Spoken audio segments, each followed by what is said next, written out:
Picture this. Right now, as you sit there listening to this, you are spinning through space at over 1,000 miles per hour. The Earth beneath you is rotating. The Earth is orbiting the Sun. The Sun is circling the galaxy, and the galaxy itself is spinning through the cosmos. Every atom in your body contains particles that spin. The water you drank today swirls down the drain. The storm clouds overhead spiral into hurricanes. Your DNA twists in a double helix. Even your thoughts seem to spiral from one idea to the next. Why does everything in the universe seem to be spinning? Welcome back to another journey through the cosmos, where we explore the quiet mysteries that shape our reality. If you're new here, settle in. You're about to discover one of the most profound and overlooked principles governing everything, from the smallest particles to the largest galaxies.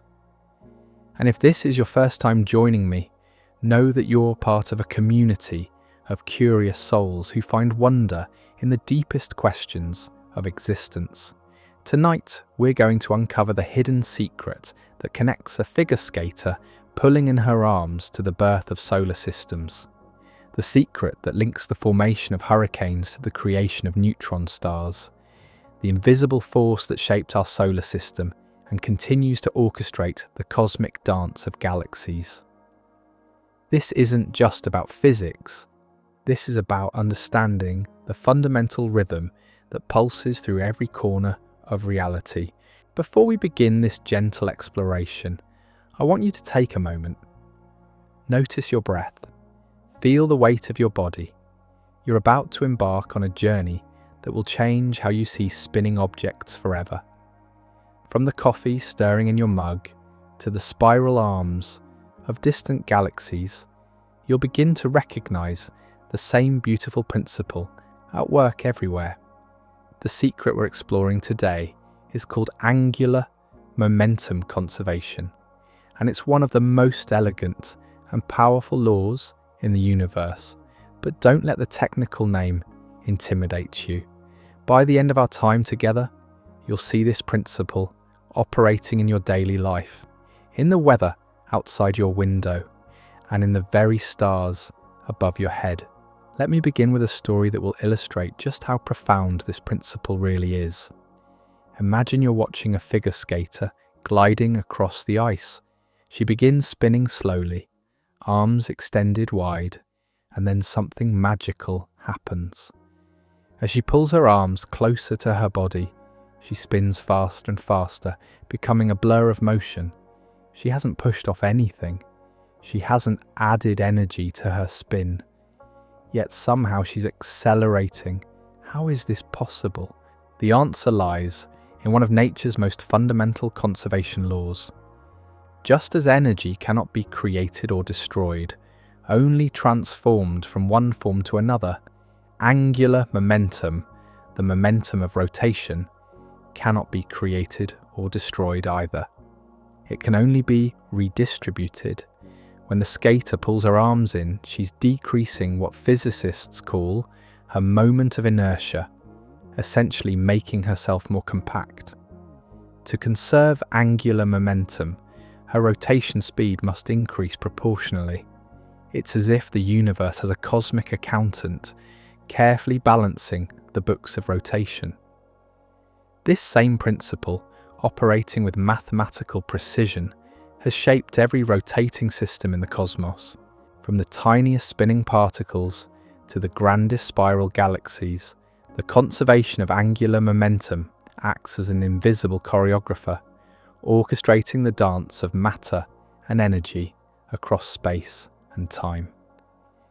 As you listen to this, take a moment to appreciate the profound implications. The same law that governs a child's spinning top also determined the formation of our solar system 4.5 billion years ago. The same principle that makes a hurricane spiral also explains why neutron stars can spin hundreds of times per second. We're about to explore how this single, elegant rule connects phenomena across scales so vast that they challenge our imagination. Let's begin our journey in the most familiar place, our own solar system, and work our way outward through the cosmic hierarchy of spinning objects. Picture our solar system as it exists today. 9 planets, well, 8 planets, and 1 dwarf planet, all orbiting the Sun in nearly the same plane, most rotating in the same direction.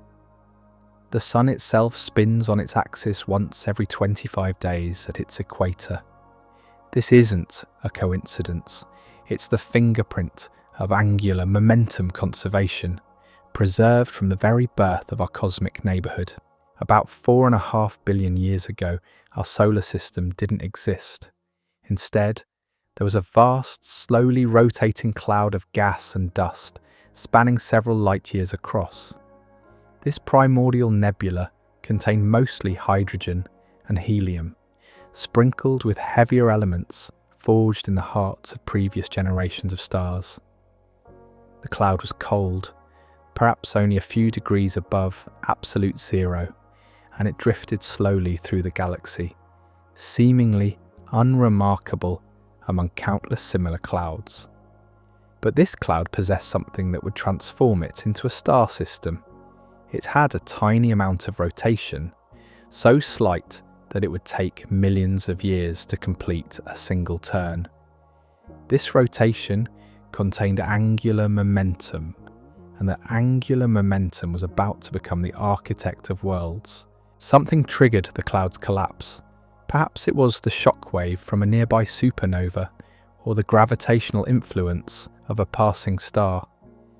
Regardless of the trigger, gravity began to win the battle against gas pressure, and the clouds started to contract. As it shrank, something remarkable happened. The conservation of angular momentum demanded that as the cloud became smaller, it had to spin faster. Think again of our figure skater. The initial cloud was like the skater with her arms fully extended. As gravity pulled the material inward, it was like the skater drawing her arms closer to her body. The rotation had to speed up to conserve angular momentum. But unlike our skater, who can only pull her arms so far, the cloud could contract by factors of thousands or even millions. As the nebula spun faster and faster, centrifugal forces began to flatten it into a disk. Imagine spinning a ball of pizza dough. As it spins, it naturally flattens out due to the outward force of rotation. The same thing happened to our primordial nebula. What started as a roughly spherical cloud became a flat, spinning disk, with most of the mass concentrated at the centre. This is why our solar system looks the way it does today. The planets all orbit in roughly the same plane because they formed from this flattened disk. They all orbit in the same direction because they inherited the original rotation of the nebula. Even their individual spins mostly follow the same pattern, a cosmic memory of that ancient rotating cloud. But the story doesn't end with the formation of the disk. At the centre of this spinning nebula, material was accumulating and heating up. As more and more matter fell toward the centre, it had to give up its angular momentum somehow. This created a complex dance of matter spiralling inward, while angular momentum moved outward. The inner regions of the disk became hot and dense enough to vaporize any ice or volatile compounds, leaving only rocky and metallic materials. This is why the inner planets, Mercury, Venus, Earth, and Mars, are small and rocky. Further out, where temperatures were cooler, ice could survive, allowing the outer planets to grow much larger by capturing not just solid materials, but also the abundant hydrogen and helium gas.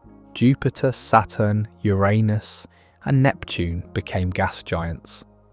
Their immense gravitational fields sculpted by the same conservation of angular momentum that governed the entire system.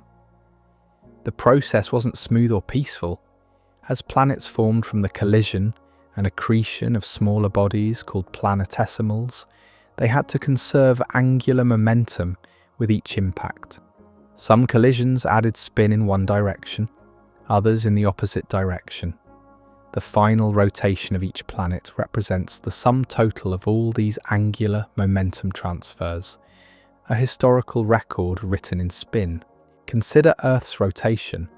Our planet spins once every 24 hours, giving us day and night. But this rotation isn't constant. It's gradually slowing down due to tidal friction from the Moon. Angular momentum isn't being destroyed, though.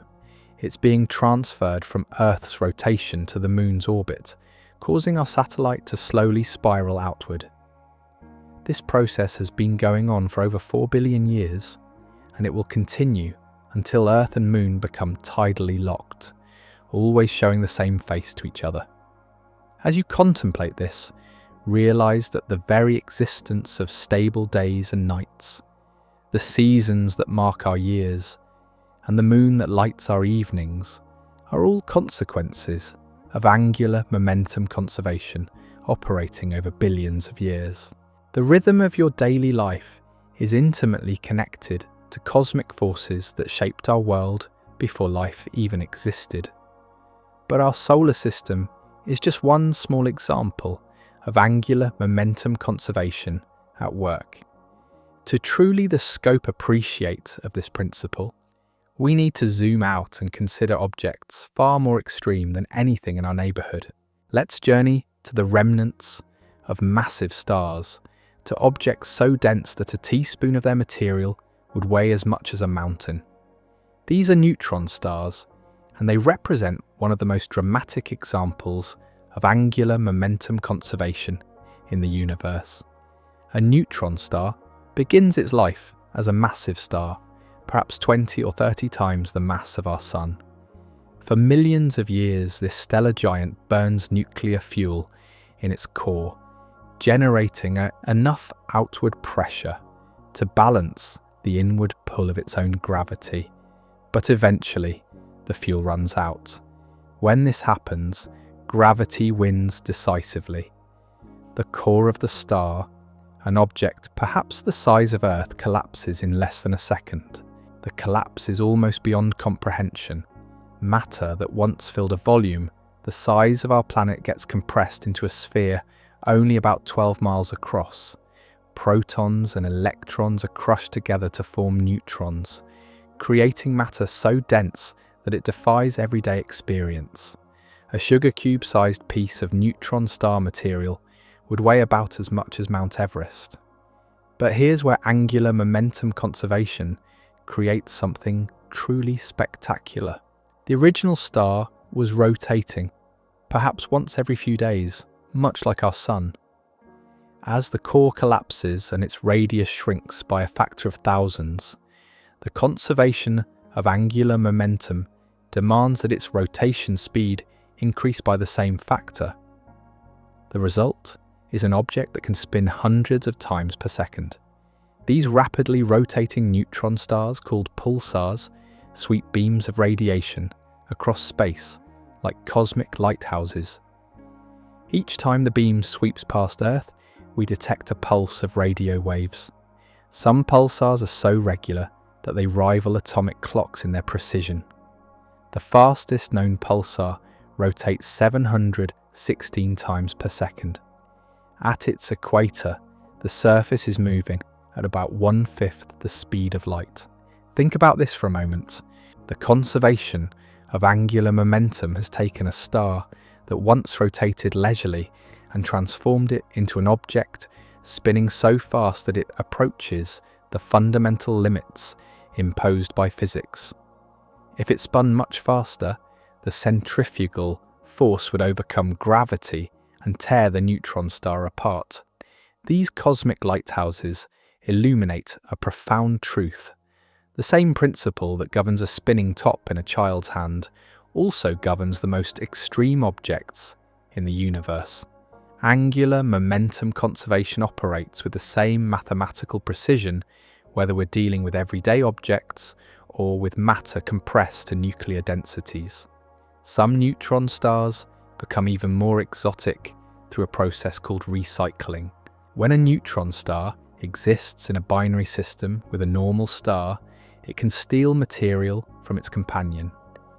As this matter spirals inward, it carries angular momentum with it, spinning up the neutron star to even higher rotation rates. These recycled pulsars, called millisecond pulsars, can maintain their rapid rotation for billions of years, making them among the oldest and most stable clocks in the universe. The story becomes even more intriguing when we consider that neutron stars occasionally experience starquakes, sudden adjustments in their crustal structure. During these events, the star's shape changes slightly, altering its moment of inertia. To conserve angular momentum, the rotation rate must adjust accordingly. Astronomers have observed these glitches in pulsar timing, direct evidence of angular momentum conservation operating within the exotic interior of neutron stars. As we contemplate these cosmic spinners, we begin to see angular momentum conservation not just as a physical law, but as a fundamental organizing principle of the universe. It connects the formation of planets to the death of stars, the behavior of hurricanes to the structure of galaxies. It's a thread that weaves through every scale of cosmic architecture, from the quantum realm to the largest structures in the observable universe. Take a moment to absorb this connection. The same force that makes a bicycle wheel steady as you ride is operating in the hearts of dying stars, creating objects so dense and rapidly spinning that they challenge our understanding of matter itself. This isn't just physics, it's poetry written in the language of mathematics, a cosmic symphony where every note resonates with the fundamental harmony of conservation laws. We've journeyed from our familiar solar system to the exotic realm of neutron stars, but our exploration of angular momentum conservation has only begun. In our next chapter, we'll bring this cosmic principle back to Earth and discover how it shapes the weather patterns that affect your daily life, from the gentle rotation of low-pressure systems to the devastating spiral of hurricanes. Here we are, floating on a pale blue dot in the vastness of space, and yet we rarely pause to consider how this cosmic dance extends far beyond the exotic realms of neutron stars and collapsing stellar cores. Angular momentum conservation doesn't just operate in the distant corners of the universe. It's here, right now, shaping the very air you breathe and the weather patterns that drift across your sky. Step outside on any given day, and you're immersed in a fluid system governed by the same principles that birthed our solar system. The atmosphere around you is a thin shell of gas, barely 60 miles thick. Yet within this delicate envelope, angular momentum conservation orchestrates some of the most powerful and beautiful phenomena on Earth. Think about the last time you watched clouds drifting across the sky. Those seemingly gentle formations are part of massive air circulation patterns, rivers of atmosphere flowing from high pressure to low pressure regions. But here's where it gets fascinating. These flows don't move in straight lines from high to low pressure, as you might expect. Instead, they curve and spiral, deflected by the same conservation principle that governs spinning ice skaters and collapsing stars. As you sit there now, perhaps near a window where you can glimpse the sky, remember that Earth beneath you is spinning. At the equator, the surface moves at over 1,000 miles per hour. This rotation gives every parcel of air a certain amount of angular momentum, and as that air moves across the planet's surface, it must conserve that momentum. Imagine air starting its journey near the equator, where Earth's rotation carries it eastward at maximum speed. Now picture this air mass beginning to flow northward toward the pole. As it moves toward regions where Earth's surface rotates more slowly, the air finds itself moving faster than the ground beneath it. To conserve its angular momentum, it appears to curve eastward, creating the distinctive deflection we call the Coriolis effect. This isn't just atmospheric trivia. This deflection, born from angular momentum conservation, is what prevents our planet from having simple north-south air circulation. Instead, it creates the complex patterns of trade winds, westerlies, and polar easterlies that drive our global climate system. The very habitability of Earth depends on this conservation principle, redistributing heat from the tropics toward the poles. But the true drama unfolds when this principle encounters the perfect conditions for atmospheric theatre. Picture the tropical Atlantic in late summer, where warm ocean waters have been baking under the intense sun for months. The water temperature rises above 80 degrees Fahrenheit, and the air above begins to heat and rise, creating a region of low pressure at the surface. In a world without rotation, air would simply rush inward to fill this low pressure void. But Earth spins and angular momentum must be conserved. As air flows toward the low pressure centre, the Coriolis effect deflects it, causing it to spiral rather than flow directly inward. This is the birth of a tropical depression and potentially a hurricane. As you consider this, notice how the same mathematical relationship that governs a figure skater's spin now governs the formation of one of nature's most powerful phenomena. The storm system begins to rotate, slowly at first, but as more warm, moist air rises from the ocean circulation, the surface strengthens. The low-pressure centre deepens, drawing in more air, which gets deflected into an ever-tightening spiral. Here's where the conservation of angular momentum becomes truly spectacular. As air spirals inward toward the storm's centre, it moves to regions where the radius of circulation becomes smaller. Just like our figure skater pulling in her arms, or a stellar core collapsing into a neutron star, the air must spin faster to conserve angular momentum. Wind speeds that began as gentle breezes can accelerate to over 200 miles per hour. The eye wall of a mature hurricane represents one of the most dramatic examples of angular momentum conservation you can witness on Earth. Air that started its journey hundreds of miles away, moving relatively slowly, gets compressed into a tight circle, where it screams around the storm's centre with devastating force. The same principle that creates the peaceful rotation of our solar system now manifests as one of Earth's most destructive weather patterns. Take a moment to appreciate this connection. The hurricane that might be forming somewhere over the Atlantic right now is obeying the same fundamental law that governed the birth of our planet 4.5 billion years ago. The mathematics are identical, only the scale and materials have changed. But hurricanes reveal another beautiful aspect of angular momentum conservation. These massive storms don't just maintain their rotation, they transport angular momentum across vast distances. As a hurricane moves from the tropics toward higher latitudes, it carries with it the angular momentum of its birthplace. When it finally dissipates, perhaps after making landfall or encountering cooler waters, it redistributes this angular momentum to the broader atmospheric circulation. In this way, hurricanes act as massive mixing engines, stirring the atmosphere and helping to balance the angular momentum budget of our planet's rotation system. They're not just destructive forces, they're part of Earth's intricate system for maintaining atmospheric equilibrium. The same principle operates in the smaller whirlwinds you might see on a dusty day. A dust devil forms when hot air rises rapidly from sun-heated ground, creating a small area of low pressure.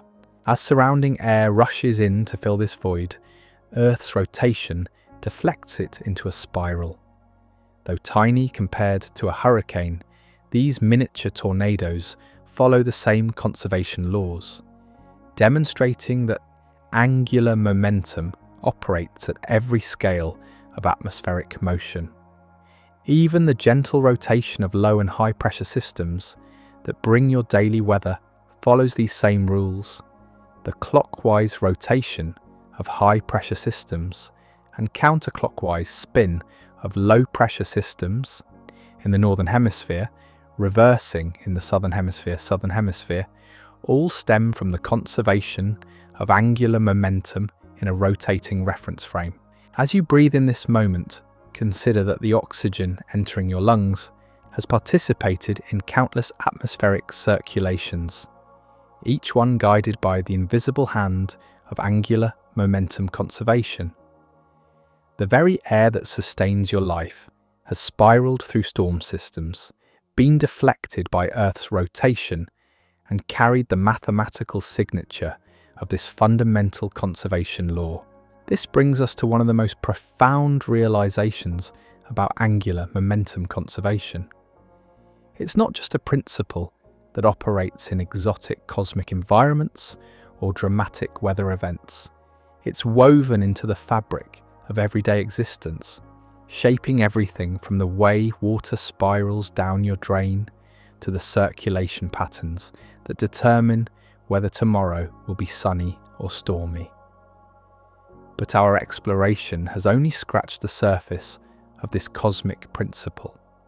As we prepare to journey even further into the universe, we'll discover how angular momentum conservation operates on scales so vast they challenge our ability to comprehend them.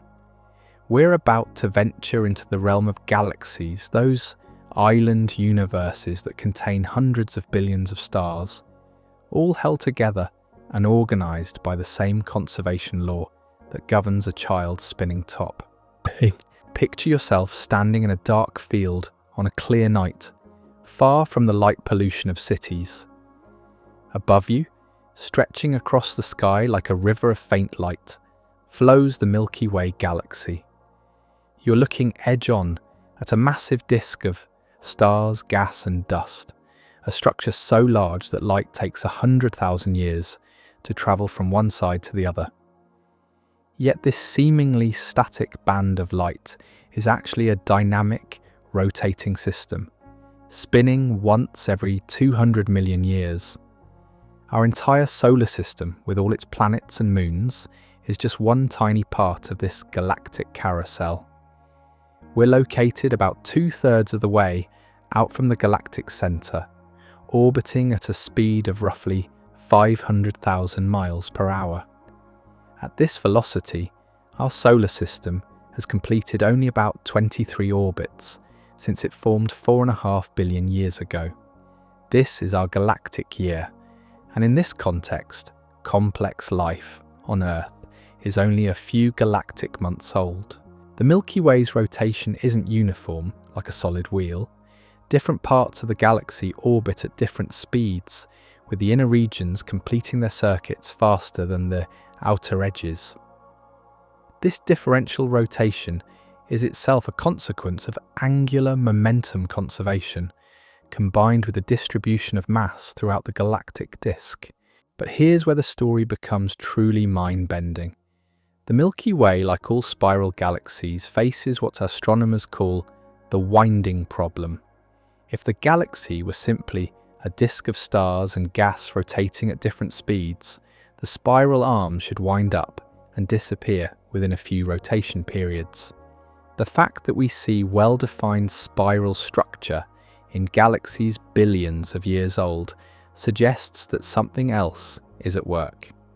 The solution involves density waves, regions of enhanced gravitational attraction that move through the galactic disk like waves through water. These waves compress the gas and dust as they pass, triggering star formation and creating the bright spiral arms we observe. The waves themselves rotate more slowly than the stars, maintaining the spiral pattern over cosmic timescales, while individual stars move in and out of the arms, This elegant solution preserves angular momentum while explaining one of the most beautiful structures in the universe. The spiral arms that grace the Hubble Space Telescope's most stunning images are dynamic patterns, temporary compressions in an ever-flowing galactic disk, all orchestrated by the conservation of angular momentum operating over hundreds of billions of stars. As you contemplate this, realize that you are part of this grand rotation. Every breath you take, every thought you think, every moment of your existence is happening while you spiral through space as part of the Milky Way's ancient dance. You are quite literally made of star stuff that has been participating in this galactic ballet for billions of years. But our galaxy is not alone in space. The Milky Way is part of a small group of galaxies called the Local Group, which includes the Andromeda Galaxy, the Triangulum Galaxy, and several dozen smaller companions. These galaxies orbit around their common centre of mass, a gravitational dance that will culminate in about 4.5 billion years when the Milky Way and Andromeda collide and merge. Even this collision will be governed by angular momentum conservation. As the two galaxies approach each other, their individual rotations will combine in a complex interaction that will ultimately produce a single, larger elliptical galaxy. The spiral structure of both galaxies will be disrupted, but the total angular momentum of the system will be preserved, redistributed among the stars and gas that will form the new galaxy. This process has been happening throughout cosmic history. The galaxies we see today are the products of countless mergers and interactions, each one a testament to angular momentum conservation operating on the grandest scales. The universe is not static. It's a dynamic system where matter and energy flow according to conservation laws that have remained unchanged since the first moments after the Big Bang. On even larger scales, galaxy clusters themselves rotate, slowly turning over billions of years. These clusters, containing thousands of galaxies each, represent some of the largest rotating structures in the observable universe. Their rotation carries the angular momentum signature of the early universe, when tiny quantum fluctuations in the primordial cosmos were amplified by cosmic inflation into the large-scale structure we see today. As you sit there now, part of this cosmic hierarchy of rotation, take a moment to feel the connections. You're spinning with Earth's daily rotation, orbiting the Sun in the solar system's annual dance, spiraling with the Milky Way through its 200 million year galactic rotation, and participating in the local group's gravitational choreography that spans millions of years. Every level of this hierarchy is governed by the same principle, the conservation of angular momentum that we first encountered with our figure skater. The mathematical relationships are identical, only the scales of space and time have changed. From the quantum spin of particles in your atoms to the rotation of galaxy clusters spanning hundreds of millions of light years, the same fundamental law weaves through every level of cosmic organization. This universality reveals something profound about the nature of reality itself. Angular momentum conservation isn't just a rule that matter happens to follow, it's a fundamental symmetry of space and time. It emerges from the basic structure of the universe, from the fact that the laws of physics are the same regardless of which direction we call up in space. This rotational symmetry and its consequence in angular momentum conservation represents one of the deepest insights of modern physics. It tells us that the universe has an inherent mathematical harmony, a consistency that operates from the smallest to the largest scales, Whether we're studying subatomic particles or galaxy clusters, we encounter the same elegant mathematical relationships, the same conservation principles, the same fundamental order underlying apparent chaos. As we prepare to explore even more intimate connections between angular momentum and the structure of reality, consider how this principle has shaped not just the cosmic architecture around you, but the very possibility of your existence. Without angular momentum conservation, galaxies wouldn't maintain their spiral structure, solar systems wouldn't form stable planetary orbits, and the complex chemistry necessary for life couldn't develop. You are not just an observer of this cosmic dance, you are an integral part of it, a conscious expression of the universe's tendency toward organized complexity. The same conservation law that governs the grandest cosmic structures also operates within the molecular machinery of your cells, in the DNA that carries your genetic information, and in the neural networks that generate your thoughts and awareness. This connection between the cosmic and the personal isn't metaphorical, it's literal. The calcium in your bones was forged in stellar cores that conserved angular momentum as they collapsed. The iron in your blood was created in supernovae that spun at incredible rates due to the same conservation principle. You are quite literally made from the products of cosmic rotation, assembled into the complex, organized structure that is your living body. Consider the DNA within your cells, that elegant double helix that carries the instructions for your existence. This twisted ladder of genetic information isn't just metaphorically spiral-shaped, it's a physical manifestation of angular momentum at the molecular scale. The helical structure of DNA emerges from the way chemical bonds form and rotate, each twist preserving angular momentum as atoms rearrange themselves into the most stable configuration. When your cells divide, creating new copies of yourself, they must unwind and rewind these molecular spirals with extraordinary precision. The enzymes that perform this task, with names like helicase and topoisomerase, are essentially molecular machines that manage angular momentum at the atomic level. They twist and untwist DNA strands, always conserving the rotational momentum as they separate the double helix for replication. Think about this for a moment.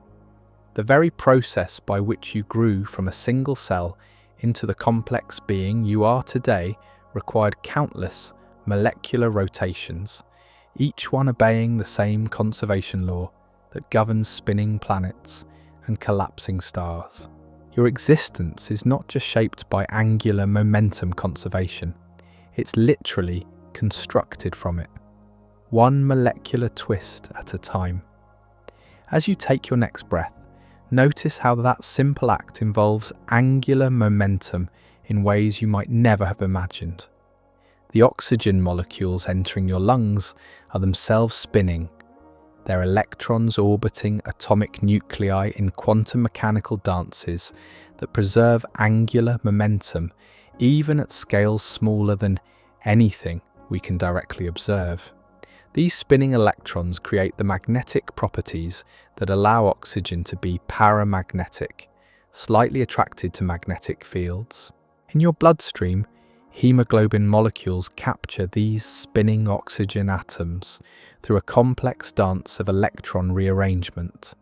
The iron atom at the center of each hemoglobin molecule changes its electron configuration as it binds oxygen, a process that involves the conservation of both energy and angular momentum at the quantum level. This molecular choreography, invisible to your conscious awareness, keeps you alive moment by moment. But perhaps the most remarkable aspect of angular momentum conservation in living systems reveals itself in the way life processes actually work against the universe's tendency toward disorder. While the second law of thermodynamics tells us that entropy, or disorder, tends to increase over time, living organisms create and maintain incredibly complex, ordered structures. They do this by constantly using energy to drive molecular machines that spin, rotate, and twist in highly organized ways. Take a moment to consider your mitochondria, those tiny powerhouses within your cells that convert food into usable energy. These remarkable organelles contain molecular turbines called ATP synthase that literally spin as they produce the energy currency of life. As protons flow through these rotating molecular machines, they conserve angular momentum, just like water flowing through a hydroelectric dam. The rotation of these microscopic turbines powers the chemistry that keeps your thoughts flowing and your heart beating. This connection between rotation and life extends beyond individual molecules to the very structure of living cells. Many bacteria swim through their watery environments by rotating their flagella, tiny propeller-like appendages that spin at hundreds of revolutions per second. These biological motors are marvels of engineering, more efficient than any human-made machine, and they operate by precisely controlling the conservation level. Even the way plants grow towards sunlight involves angular momentum conservation. As a seedling emerges from the soil and turns toward the sun, it's actually performing a slow-motion rotation that redistributes angular momentum throughout its growing tissues. The spiral patterns you see in sunflower heads, pine cones, and seashells are all expressions of angular momentum conservation operating in biological systems. But let's step back and consider something even more profound. As you sit there now, your brain is generating the thoughts that allow you to understand these concepts. This process of thinking, of consciousness itself emerging from neural activity, involves countless molecular rotations and electron movements, all conserving angular momentum at scales both vast and infinitesimally small.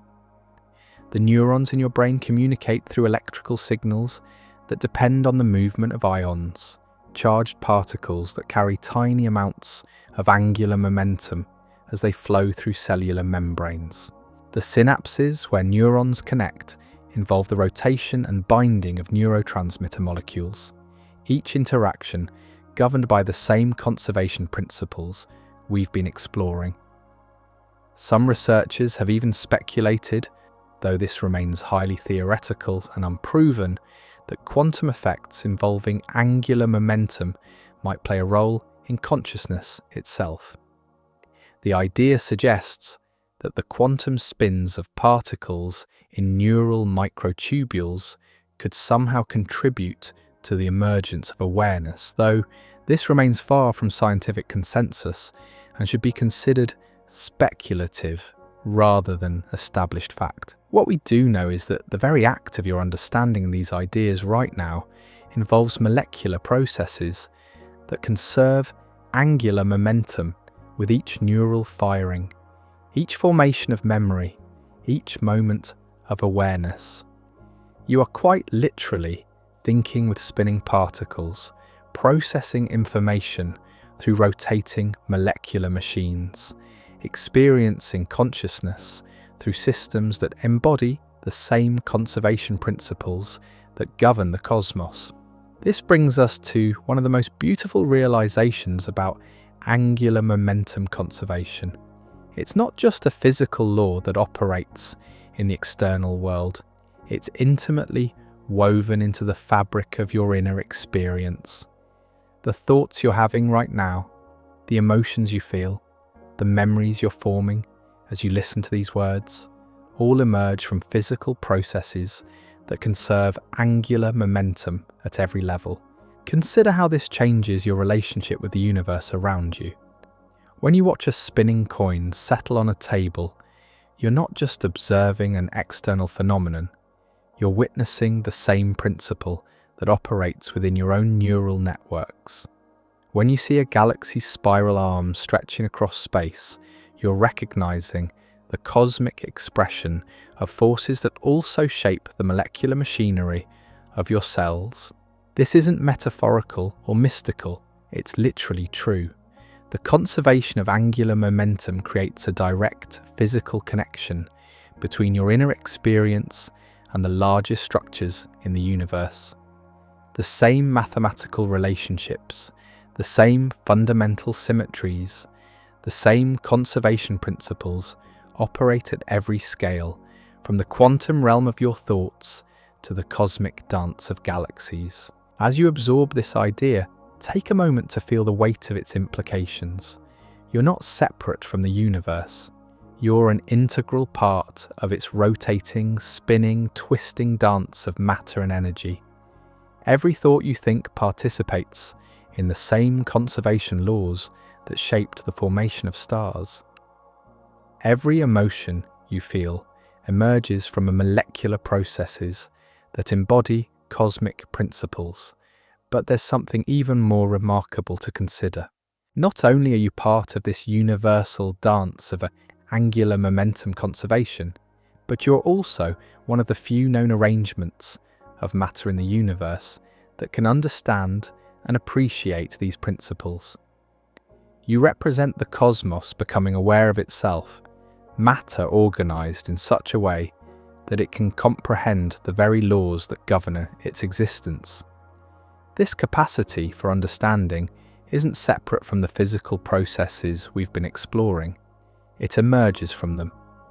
Your ability to grasp these concepts arises from the same molecular rotations, the same conservation principles, the same fundamental physics that governs everything from spinning electrons to rotating galaxies.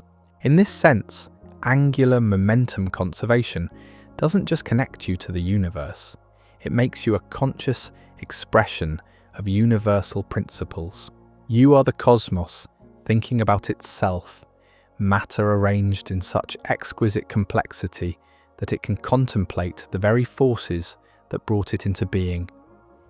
The iron in your blood, the calcium in your bones, the carbon in your DNA, all were created in rotating stellar furnaces and distributed through space by spinning stellar explosions.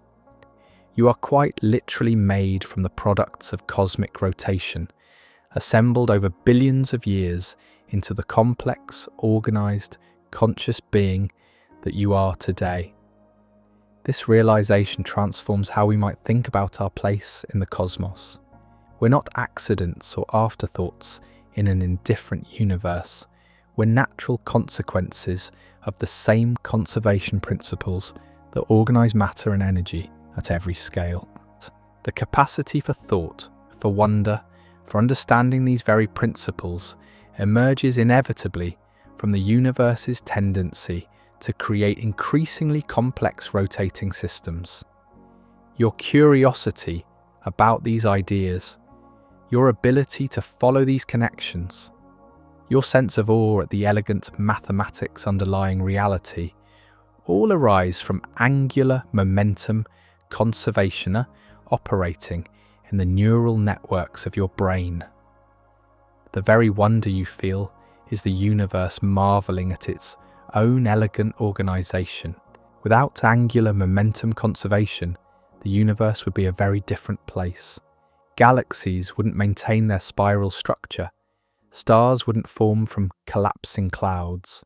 Planets wouldn't settle into stable orbits. And the complex chemistry necessary for life couldn't develop. In a very real sense, the conservation of angular momentum makes complexity, organization, and consciousness possible. As you prepare to return to your daily life, carry with you this new awareness of the hidden connections that surround you. Notice the spiral patterns in flowers, the rotation of weather systems, the steady spin of wheels and gears. Remember that each of these is a visible manifestation of the same principle that governs the most exotic objects in the universe. Most importantly, remember that you yourself are a magnificent expression of these cosmic principles. Your consciousness, your ability to understand and appreciate the universe's elegant organization, emerges from the same conservation laws that shape everything from quantum particles to galaxy clusters. You are the universe becoming aware of itself, matter organized with such exquisite complexity that it can contemplate the very forces that govern its existence. In understanding angular momentum conservation, you're not just learning about physics, you're discovering your place in the cosmic dance that has been unfolding for nearly 14 billion years. The next time you feel small or insignificant in the face of the vast cosmos, remember that you're intimately connected to every rotating object in the universe through the same fundamental conservation principle. You're not separate from the cosmic dance. You are the dance, expressed in human form, capable of wonder, understanding, and appreciation. This hidden secret of universal rotation reveals itself not as an abstract mathematical principle, but as the very foundation of your existence. From the spinning electrons in your atoms to the rotating galaxy that carries you through space, everything that makes your life possible emerges from the elegant simplicity of angular momentum conservation. As you lie down each night and close your eyes, you're participating in one of the most remarkable transitions in nature. Within minutes, your brain will orchestrate a complex symphony of neurochemical changes that gradually dissolve your connection to the waking world. This isn't simply a matter of becoming less alert, it's a complete reconstruction of consciousness itself, a nightly metamorphosis as profound as any transformation in the natural world. The journey begins even before you realize you're falling asleep. Your brain starts producing different patterns of electrical activity, shifting from the rapid, chaotic beta waves of waking consciousness to the slower, more rhythmic alpha waves that signal the approach of sleep. It's as if your neural networks are slowly synchronizing, like musicians in an orchestra gradually finding the same tempo. But here's where the process becomes truly mysterious. As you cross the threshold between waking and sleeping, something extraordinary happens to your sense of self. The continuous narrative of you that has been running in your mind all day, your plans, your worries, your sense of being a distinct individual moving through the world, begins to fragment and fade. This dissolution of the ordinary self doesn't happen all at once. Instead, it occurs in stages, each one representing a deeper surrender of conscious control. In the first stage of sleep, you might experience hypnagogic hallucinations, brief, dreamlike images or sensations that seem to arise from nowhere. You might feel as though you're falling, or hear your name being called, or see faces emerging from the darkness behind your eyelids. These phenomena aren't random misfirings of tired neurons. They represent your brain's transition between different modes of processing reality. The rational linear thinking that dominates waking consciousness is gradually giving way to something more fluid, more associative, more open to possibilities that your waking mind would immediately dismiss as impossible. As you drift deeper, your brain waves slow further, shifting into the theta range, associated with deep meditation and creative insight. Time becomes elastic. Minutes might feel like hours, or hours might compress into what seems like moments. The boundaries between internal and external reality begin to blur, as if the usual filters that separate your inner world from the outer world are gradually dissolving. Take a moment to consider how extraordinary this process really is. Every night, without any conscious effort on your part, your brain orchestrates one of the most complex state changes in biology. neurotransmitter systems that maintain wakefulness gradually shut down, while others that promote sleep activation come online. Your body temperature drops, your heart rate slows, and your breathing becomes deeper and more regular. But perhaps most remarkably, your brain doesn't simply become less active during sleep. In many ways, it becomes more active, engaging in processes that are impossible during waking consciousness. While your external senses are largely offline, your internal neural networks begin communicating in ways that don't occur when you're awake.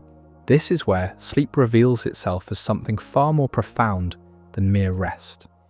Your brain begins consolidating the day's experiences, moving information from temporary storage in the hippocampus to more permanent storage throughout the cortex. Memories are not simply filed away like documents in a cabinet.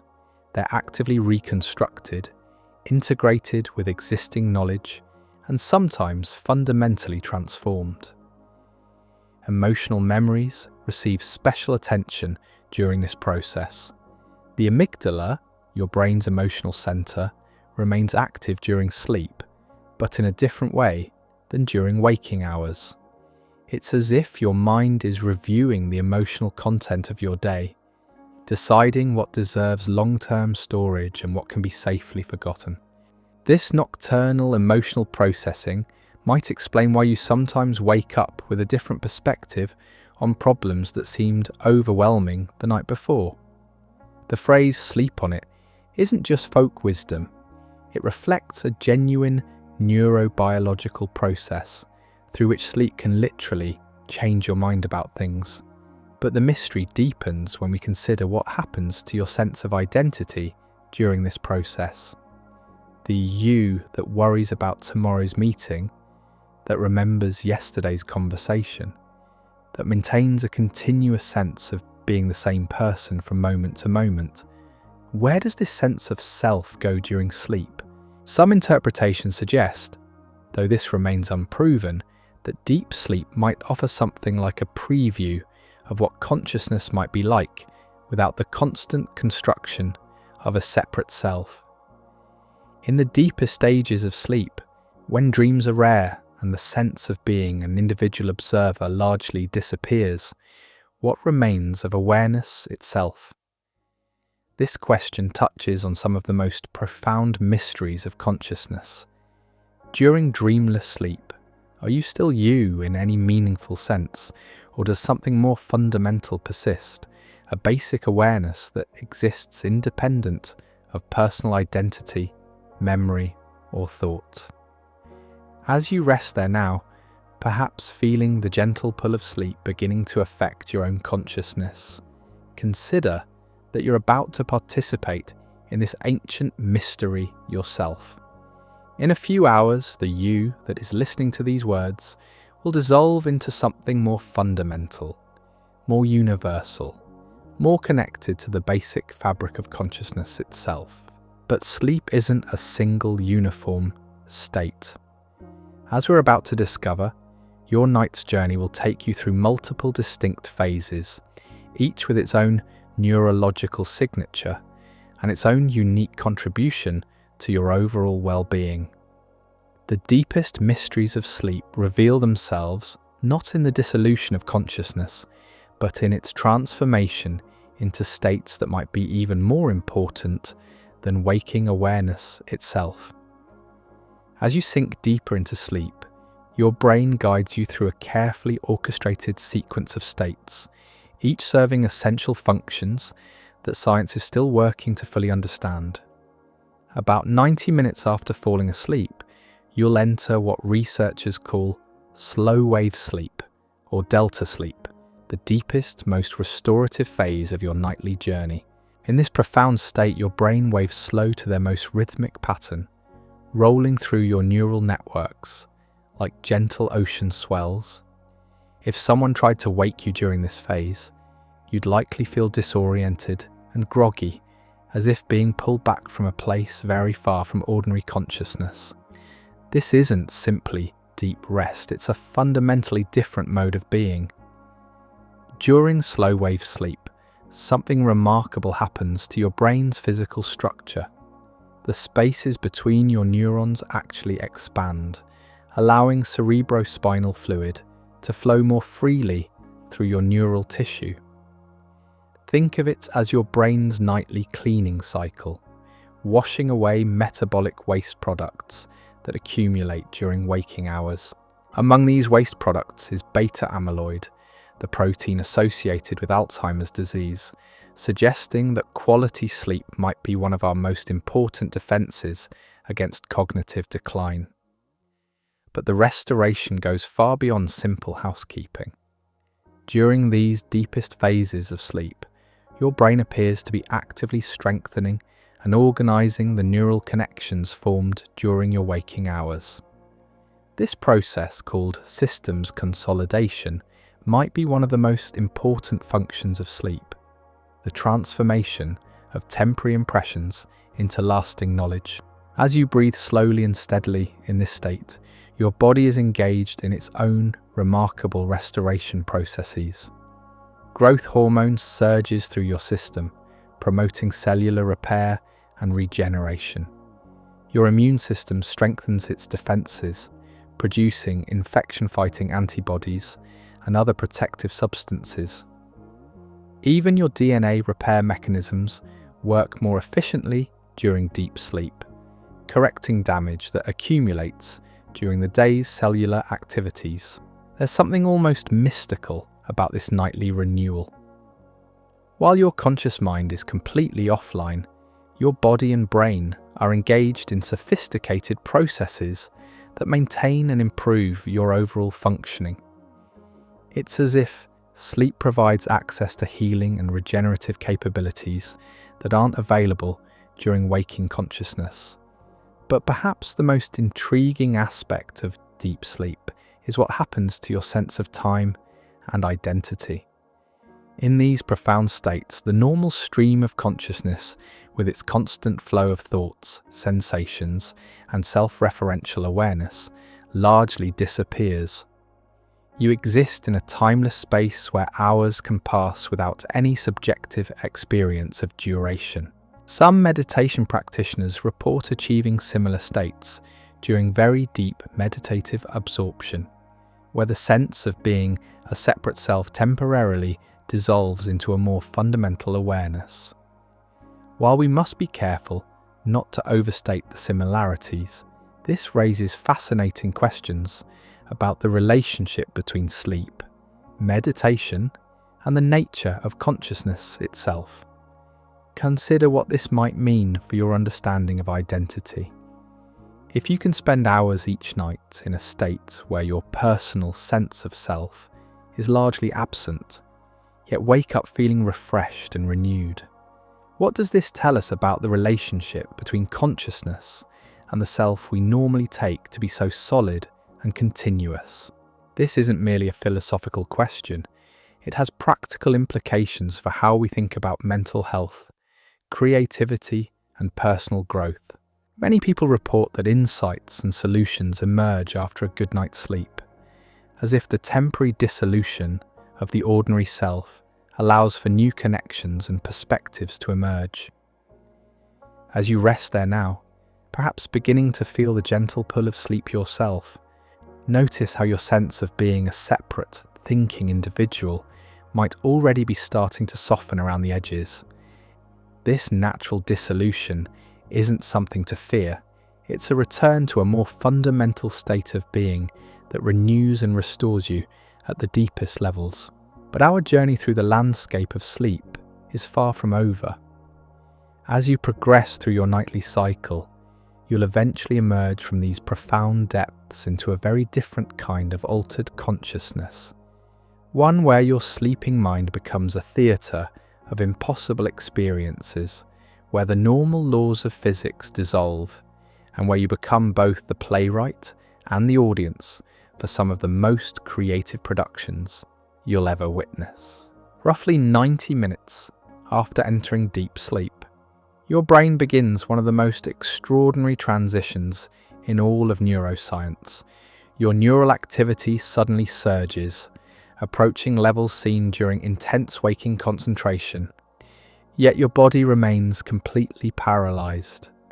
Your eyes begin darting rapidly beneath closed lids, and your breathing becomes irregular and shallow.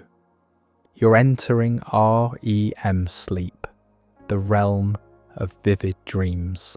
This paradoxical state has puzzled researchers for decades. Why would evolution preserve a phase of sleep where the brain expends enormous energy, creating elaborate hallucinatory experiences that often bear little resemblance to waking reality? The answer, as we're beginning to understand, might lie in the profound creative and integrative work that occurs during these nightly journeys into the impossible. In your dreams, the normal rules of physics simply don't apply. You might find yourself flying over landscapes that shift and morph as you move through them. You could have conversations with people who died years ago, or discover that you're simultaneously in your childhood home and your current workplace. Time becomes fluid. You might experience weeks of dream time in minutes of real sleep, or find yourself moving backward through sequences of events. These impossible experiences aren't random neural noise or meaningless mental static. Modern neuroscience suggests that dreams might represent one of the most sophisticated information processing systems in biology, a way for your brain to integrate new experiences with existing knowledge in ways that would be impossible during logical, linear waking thought. During REM sleep, different regions of your brain communicate in patterns that don't occur during waking consciousness. The prefrontal cortex, responsible for logical reasoning and reality testing, becomes less active, while areas associated with emotion, memory, and visual processing become hyperactive. This creates a unique neural environment where your mind can make connections that your rational waking consciousness might never consider. Think about this for a moment as you listen. The strange, often surreal experiences of your dreams might actually represent your brain's most creative problem-solving mode. Freed from the constraints of logical consistency and physical possibility, your dreaming mind can explore solutions, make associations, and process emotions in ways that complement and enhance your waking cognitive abilities. Many breakthrough discoveries and creative insights have emerged from dreams or dreamlike states. Kekule's discovery of the benzene ring structure came to him in a dream of a snake eating its own tail. Tesla visualized his inventions in dreamlike states. Even Paul McCartney claimed that the melody for Yesterday came to him in a dream. While we must be careful not to overstate these anecdotal accounts, they point to something profound about the creative potential of altered states of consciousness. But dreams serve functions that go far beyond creativity and problem solving. During REM sleep, your brain appears to be actively processing emotional experiences from your waking life. The amygdala, your brain's emotional center, is highly active during dreams, but it operates in a different context than during waking hours, almost as if your mind is safely exploring emotional scenarios and their potential outcomes. This emotional processing function might explain why dreams often feel so intensely meaningful, even when their content seems bizarre or disconnected from reality. Your dreaming mind isn't creating random stories. It's working through the emotional significance of your experiences, integrating new emotional information with your existing understanding of yourself and the world. There's something almost therapeutic about this process. You, during dreams, might find yourself confronting fears, exploring desires, or working through conflicts in a safe, consequence-free environment. Some interpretations suggest, though scientific consensus remains limited, that this nightly emotional processing might be crucial for psychological well-being and emotional regulation. As you consider your own dream experiences, notice how they often reflect not the literal events of your day, but rather the emotional undertones and unresolved tensions of your waking life. Dreams seem to speak in the language of symbol and metaphor, translating abstract emotional realities into vivid, experiential narratives. But perhaps the most mysterious aspect of dreaming is the question of who or what is having these experiences. During a dream, you usually feel like yourself. You have memories, preferences, and a sense of identity. Yet the you in dreams often behaves in ways that your waking self might find surprising or uncharacteristic. You might be more courageous, more creative, more willing to take risks, or more emotionally expressive. This raises profound questions about the nature of identity and consciousness. If you can be yourself in a dream, while simultaneously being someone quite different from your waking personality, what does this tell us about the stability and consistency of the self we normally take for granted?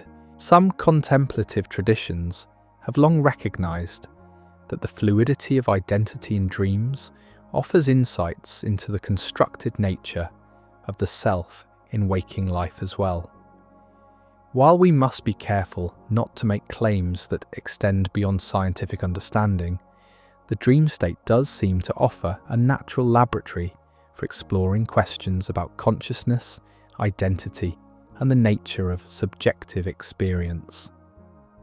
As you rest there now, perhaps already feeling the gentle tug of approaching sleep, consider that in a few hours you'll be embarking on your own journey into this realm of impossibility.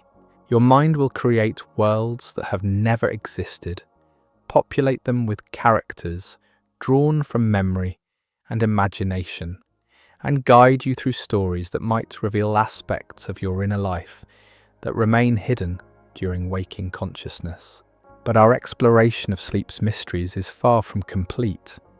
Beyond the realm of dreams lies perhaps the most intriguing frontier of sleep research, the delicate dance between consciousness and unconsciousness that occurs during the transition states, where the boundaries between sleeping and waking awareness become beautifully blurred. There exist moments in your nightly journey when you hover between worlds, neither fully asleep nor completely awake, but suspended in a unique state of consciousness that neuroscience is only beginning to understand. These transitional states, known as hypnagogic and hypnopompic experiences, offer some of the most fascinating glimpses into the flexible nature of human awareness. As you drift towards sleep each night, you pass through the hypnagogic state, a twilight zone of consciousness where the boundaries between internal and external reality become permeable. In this liminal space, you might experience vivid visual imagery that seems to emerge from nowhere, hear sounds that have no physical source, or feel sensations of movement while lying perfectly still. These aren't hallucinations in any pathological sense. They're natural features of consciousness as it transitions between different modes of operation. During these moments, your brain is essentially operating with two different systems simultaneously. Parts of your cortex are already entering sleep mode, while others remain partially alert to your surroundings. This creates a unique neurological environment where dreamlike experiences can intrude into waking awareness, and where the normal filters that separate imagination from perception become temporarily transparent. Many people report profound insights or creative breakthroughs during these transitional states. Salvador Dali famously used a technique he called the micro-sleep of genius, where he would hold a key over a plate while napping. As he entered the hypnagogic state, his hand would relax, the key would fall and wake him, allowing him to capture the surreal imagery that emerged during this threshold consciousness. Thomas Edison employed a similar technique, using the creative potential of the hypnagogic state to solve technical problems and generate new inventions. He understood intuitively what neuroscience is now confirming, that these transitional states of consciousness offer access to cognitive processes that aren't available during ordinary waking awareness. But the mystery deepens when we consider what happens during the hypnopompic state, the transition from sleep to waking consciousness. As you emerge from dreams each morning, there are often moments when dream reality and waking reality seem to coexist. You might continue to see dream imagery overlaid on your physical environment, or feel as though dream characters are still present in your room. These experiences reveal something profound about the constructed nature of what we call reality. The clear distinction between dreaming and waking that seems so obvious during full consciousness is actually the result of sophisticated neural processes that typically maintain clear boundaries between different modes of awareness. When these boundaries become permeable, we glimpse the more fluid nature of consciousness itself. Take a moment to consider your own experiences with these threshold states. Have you ever had insights or creative ideas emerge just as you're falling asleep or waking up? Have you noticed how problems that seem intractable during the day sometimes have obvious solutions in the morning? This isn't coincidence. It's evidence of the profound information processing that occurs during these transitional states of consciousness.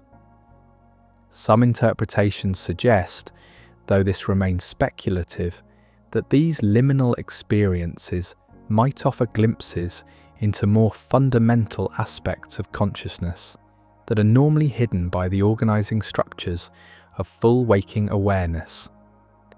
The fluid associative thinking that characterizes these states might be closer to the natural operation of consciousness than the linear, logical thought processes we typically consider normal.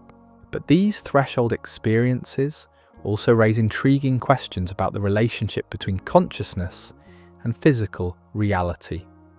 During hypnagogic and hypnopompic states, the boundary between internal mental events and external sensory perception becomes blurred. You might hear voices that seem to come from outside your head, see lights that appear to exist in your physical environment, or feel touches that seem to have external sources. This doesn't mean that these experiences represent contact with non-physical realities. There's no scientific evidence for such interpretations. Rather, they reveal how much of what we normally consider external reality is actually constructed by our neural processes.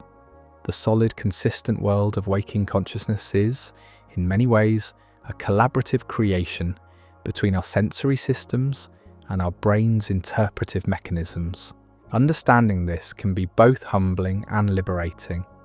It reminds us that our normal waking consciousness, with its clear subject-object distinctions and its sense of solid, separate selfhood, is just one possible mode of awareness. The fluid, interconnected consciousness of dreams and threshold states isn't less real or less valid. It's simply different, offering its own insights and possibilities. As you consider these ideas, notice how your own consciousness might be shifting subtly as you listen. The focused attention of active listening can itself induce mild alterations in your ordinary state of awareness, creating a gentle resonance with the liminal states we're exploring. This isn't accidental. Contemplative practices have long recognized that certain types of sustained attention can naturally lead to expanded states of consciousness. But our journey through the mysteries of sleep and consciousness has one more profound territory to explore. Beyond the creative chaos of dreams and the fluid awareness of threshold states lies perhaps the most intriguing question of all. What happens to consciousness itself during the deepest phases of sleep, when even dreams disappear and awareness seems to vanish entirely. In the deepest phases of your nightly journey, something extraordinary occurs that challenges our most basic assumptions about consciousness and identity. During periods of dreamless sleep, the continuous stream of experience that normally defines your waking awareness, thoughts, sensations, emotions, memories, appears to completely disappear.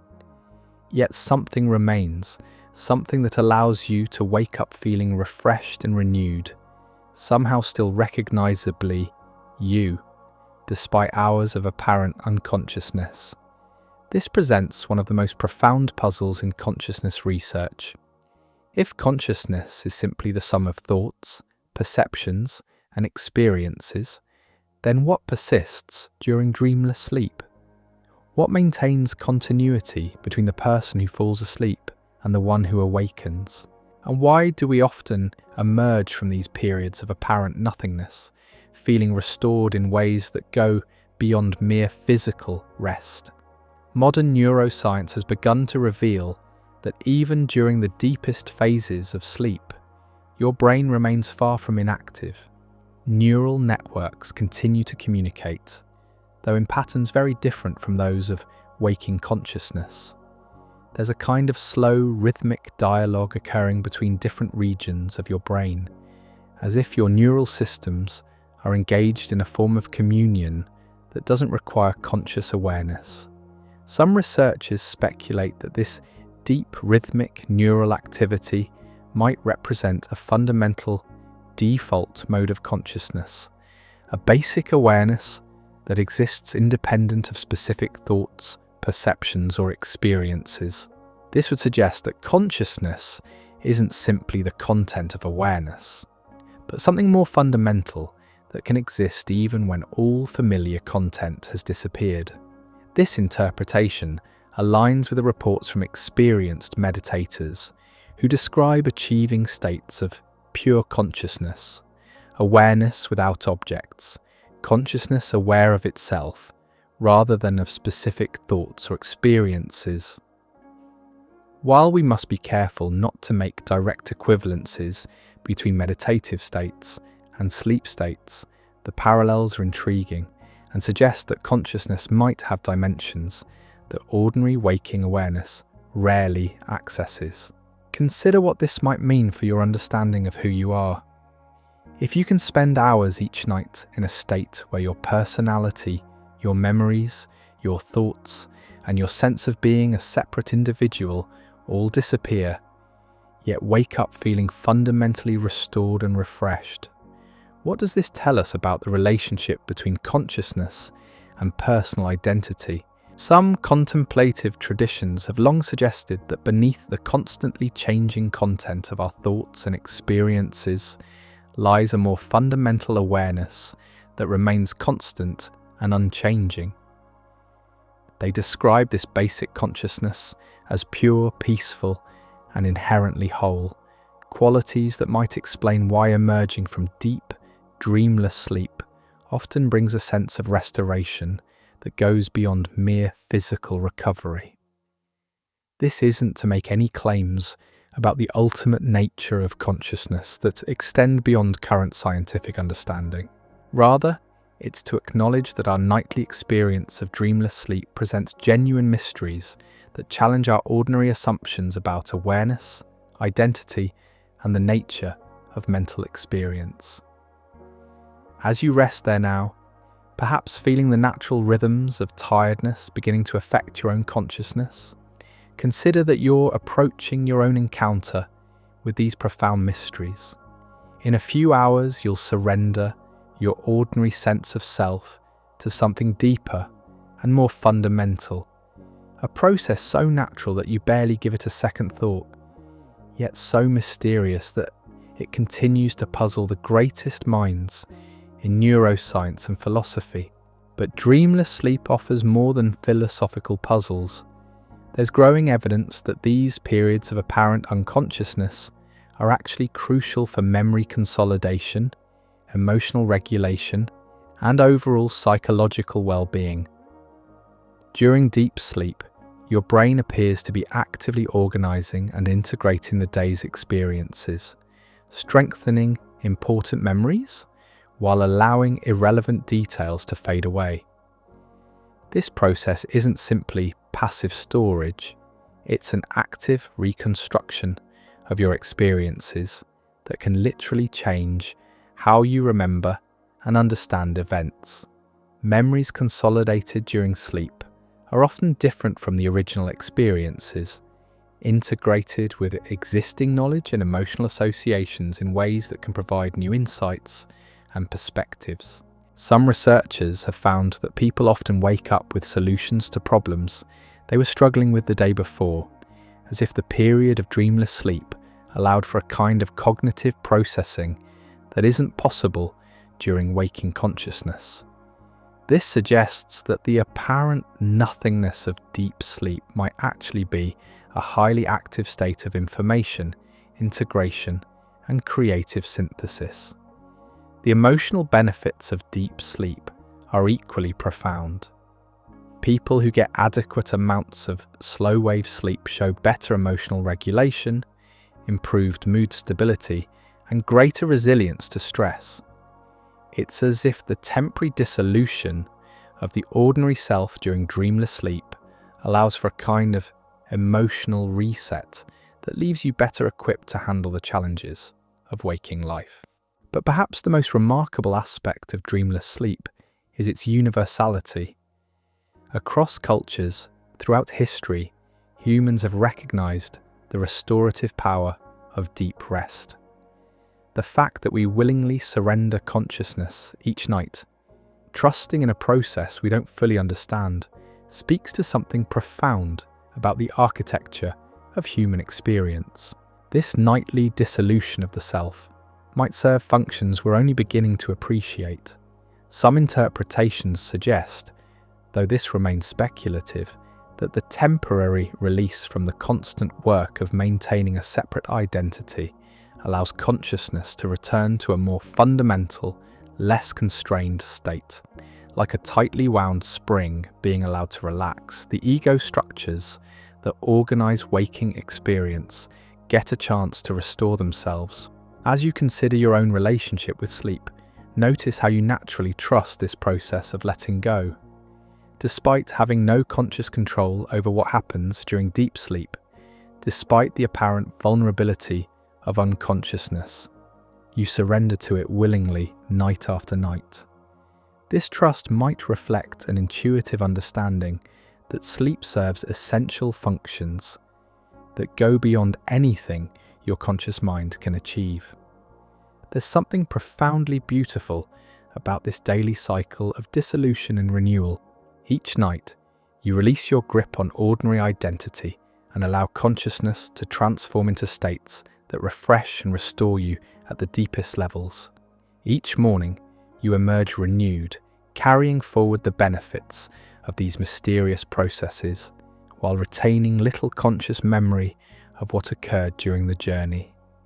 This cyclical pattern of engagement and release, of conscious activity followed by restorative surrender, might offer insights that extend beyond sleep itself. Many wisdom traditions recognize similar cycles in contemplative practice, periods of focused attention alternating with states of open, receptive awareness. The natural rhythm of sleeping and waking might reflect a fundamental principle of consciousness that applies to many aspects of psychological and spiritual development. As you emerge from the depths of sleep each morning, you're witnessing one of the most remarkable transformations in biology. The consciousness that awakens is not simply a continuation of the awareness that fell asleep the night before. It's been fundamentally renewed and reconstituted through processes that science is only beginning to understand. The restoration that occurs during sleep operates at every level of your being, from the molecular to the psychological. At the cellular level, your brain has spent the night engaged in sophisticated maintenance procedures. Waste products that accumulated during waking hours have been cleared away through the expanded spaces between neurons. Damaged proteins have been repaired or recycled. Energy stores have been replenished throughout your neural networks. But the renewal goes far deeper than basic housekeeping. During sleep, your brain has been actively reorganizing itself, strengthening some neural connections while allowing others to fade. The synapses that carry important information have been reinforced, while less significant pathways have been pruned away. It's as if your neural networks undergo a process of selective editing each night, keeping what serves you while discarding what doesn't. This synaptic reorganization might explain why you often wake up with a different perspective on problems that seemed overwhelming the day before.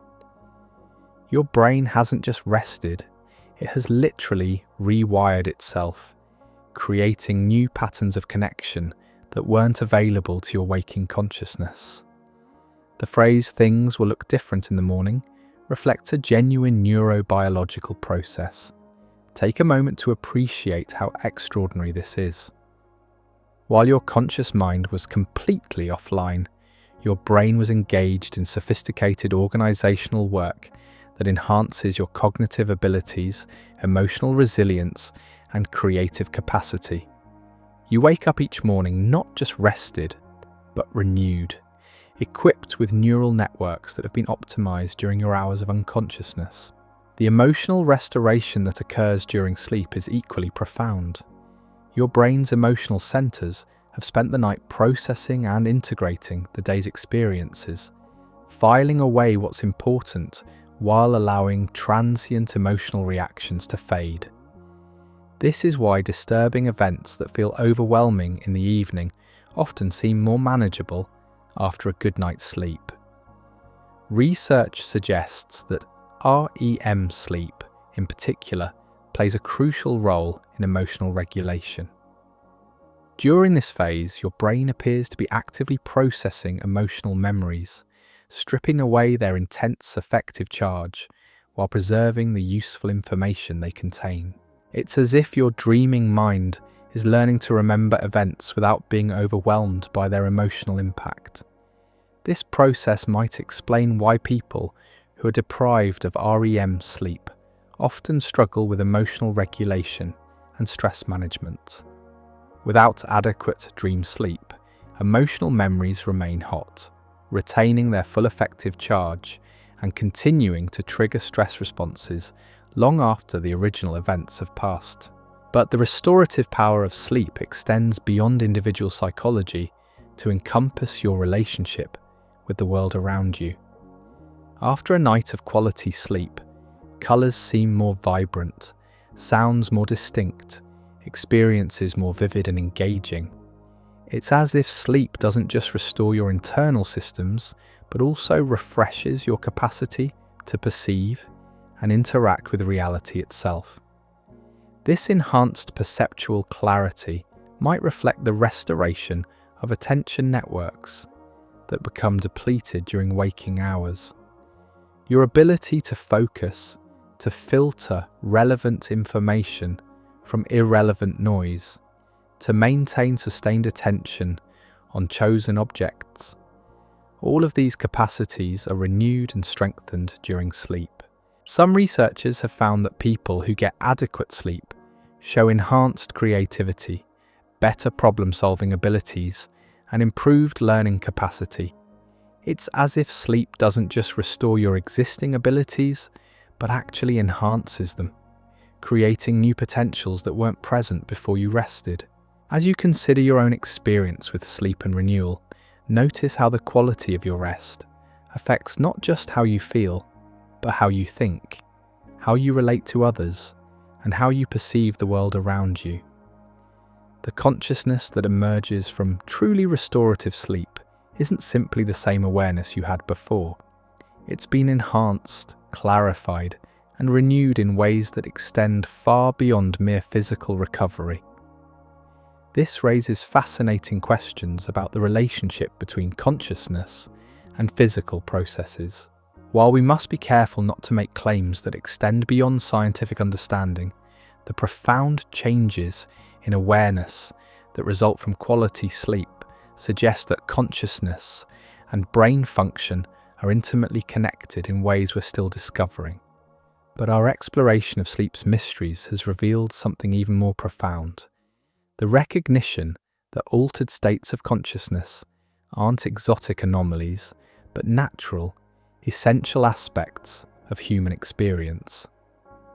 Every night, you naturally access states of awareness that are as different from ordinary waking consciousness as meditation, prayer, or other contemplative practices.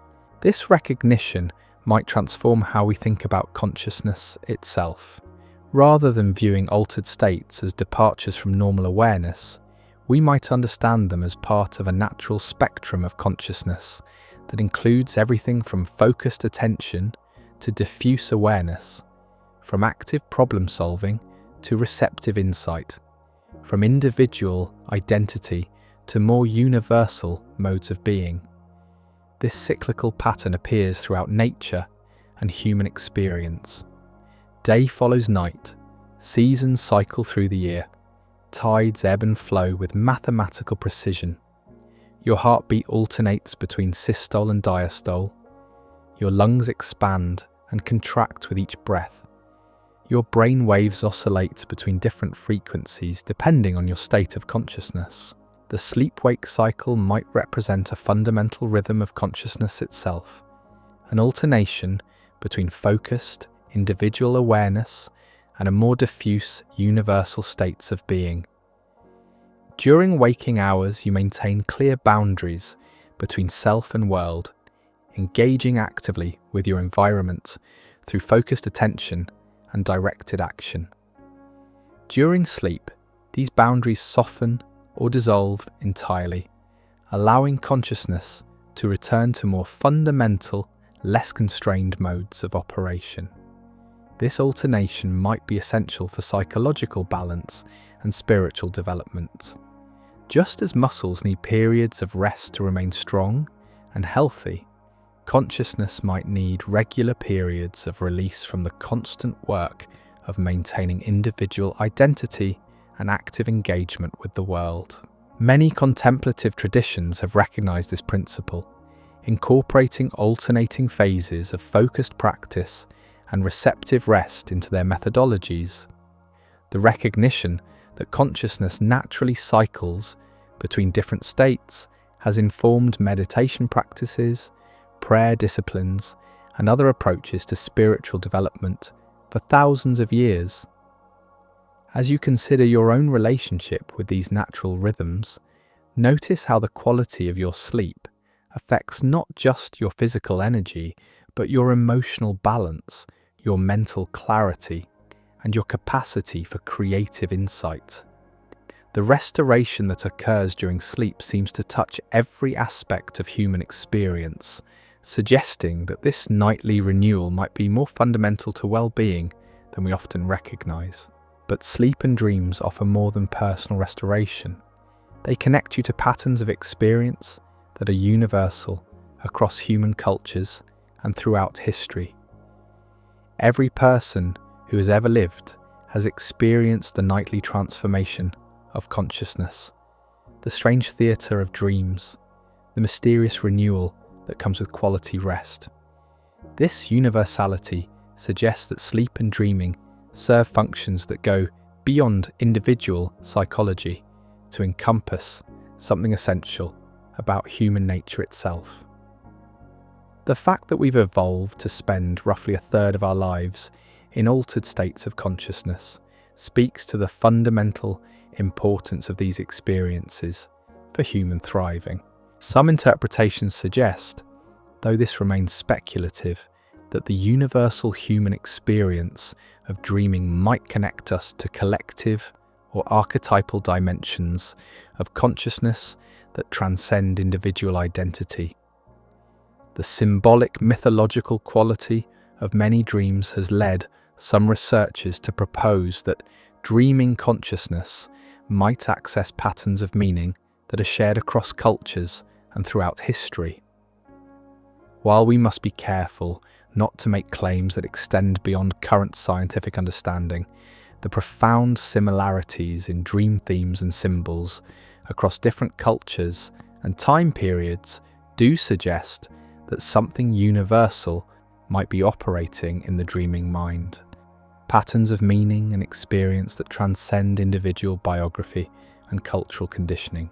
As you prepare to return to your own cyclical relationship with sleep and waking consciousness, take a moment to appreciate the profound gift that sleep represents. Each night, you're offered the opportunity to release your grip on ordinary identity and surrender to processes that renew and restore you at the deepest levels. This surrender isn't passive or unconscious in any diminished sense. It's an active participation in one of the most sophisticated biological and psychological processes known to science. The fact that this transformation occurs naturally, without any conscious effort on your part, doesn't make it less remarkable or less worthy of appreciation. Tonight, as you prepare for sleep, you might approach this transition with greater awareness of its profound significance. Rather than simply going to sleep, you'll be participating in an ancient pattern of consciousness transformation that connects you to the deepest rhythms of life itself. The dissolution of ordinary awareness that occurs as you fall asleep isn't a loss or diminishment. It's a return to more fundamental modes of being that restore and renew you in ways that conscious effort alone could never achieve. The dreams that visit you during the night aren't random neural noise, but sophisticated information, processing that complements and enhances your waking cognitive abilities. The dreams that visit you tonight will be creating themselves from the raw material of your experiences, combining memory and imagination in ways that might surprise and delight you. The deep sleep that follows will engage in restoration processes that science is still working to fully understand, and the consciousness that emerges tomorrow morning will be genuinely renewed, carrying forward the benefits of these nightly transformations. In recognizing the profound nature of sleep and dreams, we discover something beautiful about human consciousness itself, its flexibility, its capacity for transformation, its natural ability to cycle between different modes of being in ways that serve our deepest needs for rest, renewal, and creative insight. Perhaps most remarkably, these nightly transformations connect you to patterns of experience that are universal across human cultures and throughout history. In surrendering to sleep, you join the ancient human experience of trusting in processes that renew us in ways we can't consciously control or fully understand. As you listen to these words, you might imagine that you're sitting in empty space, with air molecules floating around you and solid objects maintaining their distinct boundaries. But quantum field theory tells us a radically different story. According to our most successful theories of physics, you're actually immersed in an ocean of invisible fields that fill every cubic inch of space. Electric fields, magnetic fields, quantum fields, for every type of particle that exists. These aren't abstract mathematical concepts. These fields are as real as the air you breathe, constantly fluctuating with energy, even in what we call empty space. The electrons in your body exist as excitations in the electron field. The photons that allow you to see emerge from oscillations in the electromagnetic field. Even your thoughts, carried by electrical impulses through neural networks, represent patterns of activity in these fundamental fields. Take a moment to absorb this idea. You're not a separate object sitting in empty space. You're a pattern of excitation in an interconnected web of quantum fields that extends throughout the entire universe. Every atom in your body is continuously exchanging energy with these fields, participating in a dynamic dance that connects you directly to the quantum vacuum itself.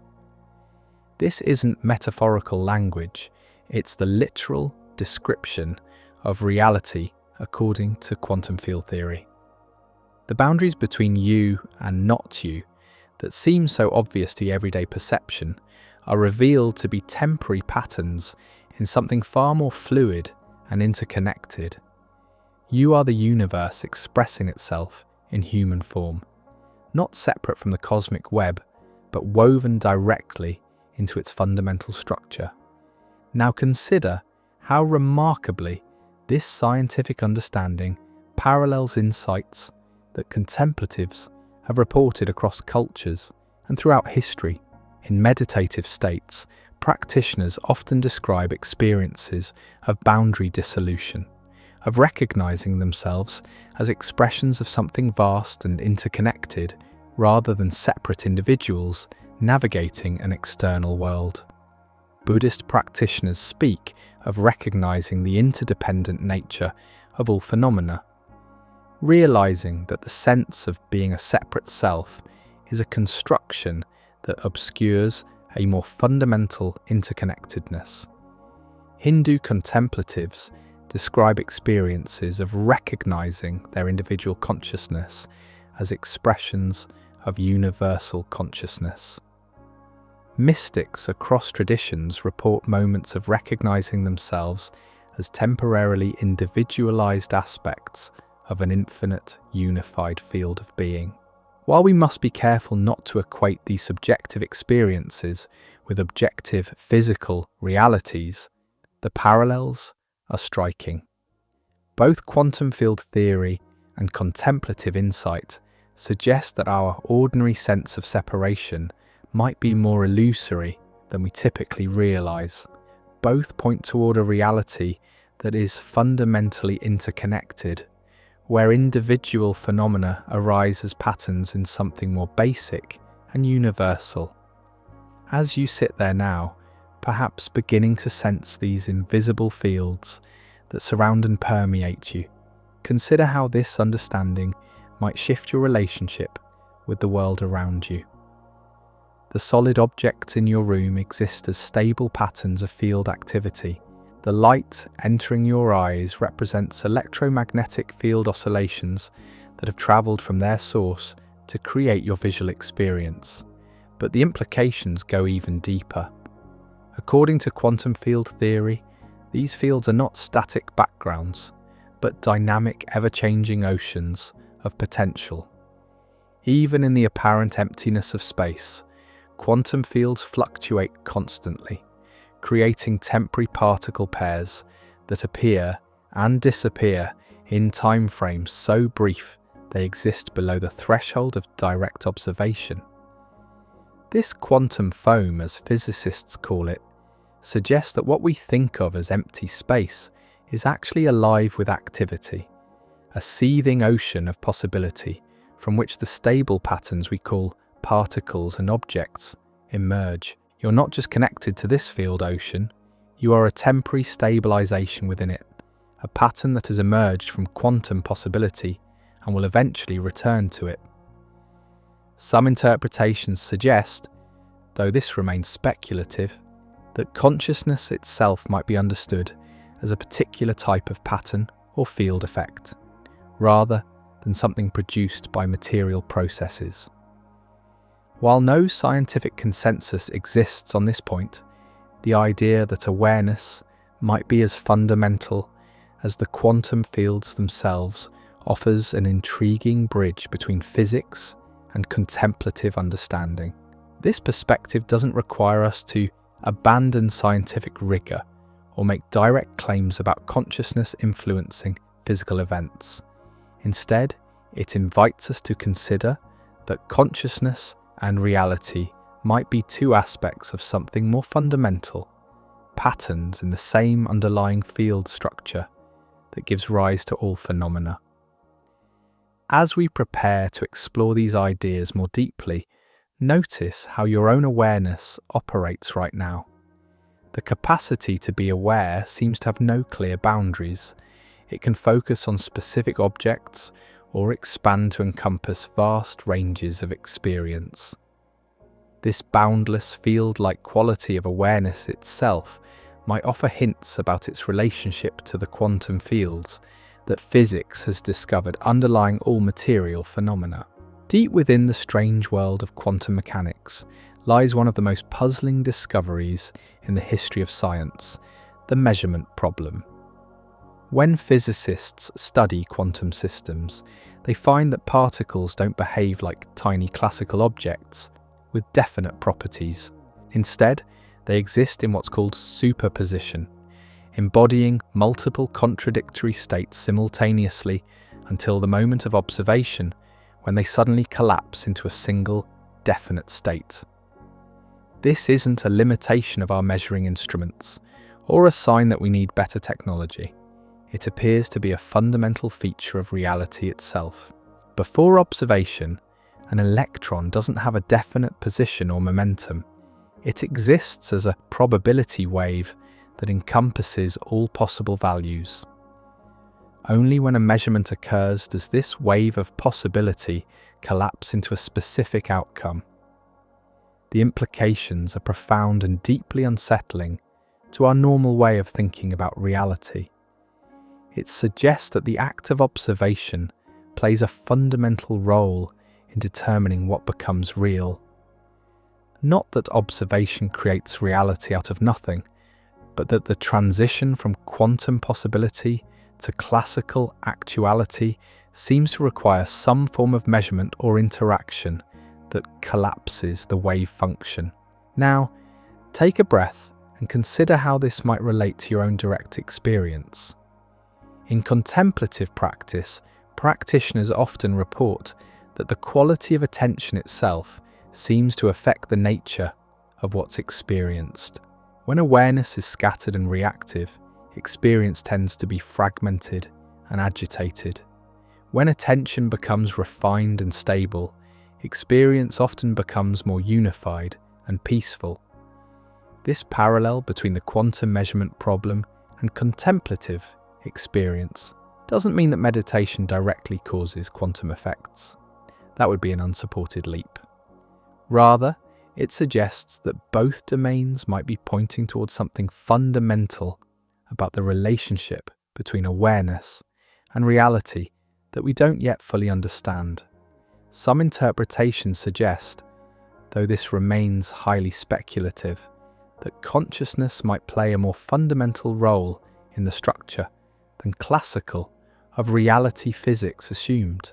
The idea that observation affects quantum systems has led some researchers to explore whether consciousness itself might be involved in wave function collapse, though no scientific consensus exists on this controversial possibility.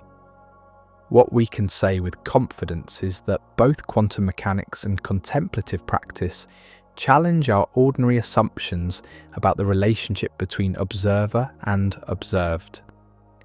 In quantum mechanics, the act of measurement cannot be separated from the system being measured.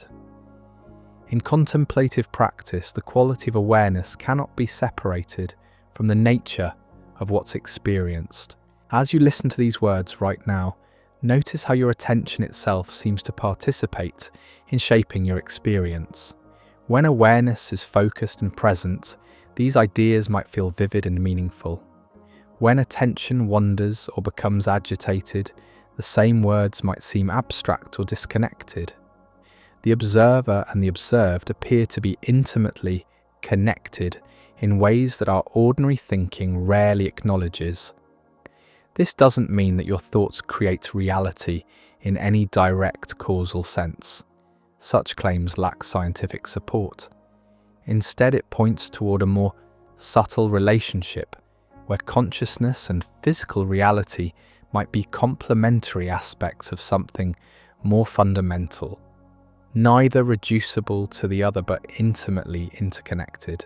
The mystery deepens when we consider that in both domains, quantum mechanics and contemplative practice, the act of trying to pin down the observer paradox seems to dissolve the very thing we're trying to understand. Quantum systems lose their quantum properties when observed too closely. Contemplative states often dissolve when examined too analytically. Both seem to point toward realities that are more fluid and participatory than our classical worldview suggests. Perhaps no phenomenon in quantum physics is more mysterious or profound than entanglement, the discovery that particles can become correlated in ways that seem to transcend the normal limitations of space and time. When two particles become entangled, measuring one instantly affects the other, regardless of the distance between them.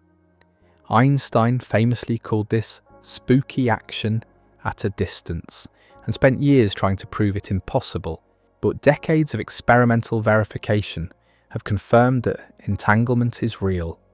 Two photons created in the same quantum event can remain correlated across vast distances, their properties linked in ways that appear to violate our normal understanding of locality and causation.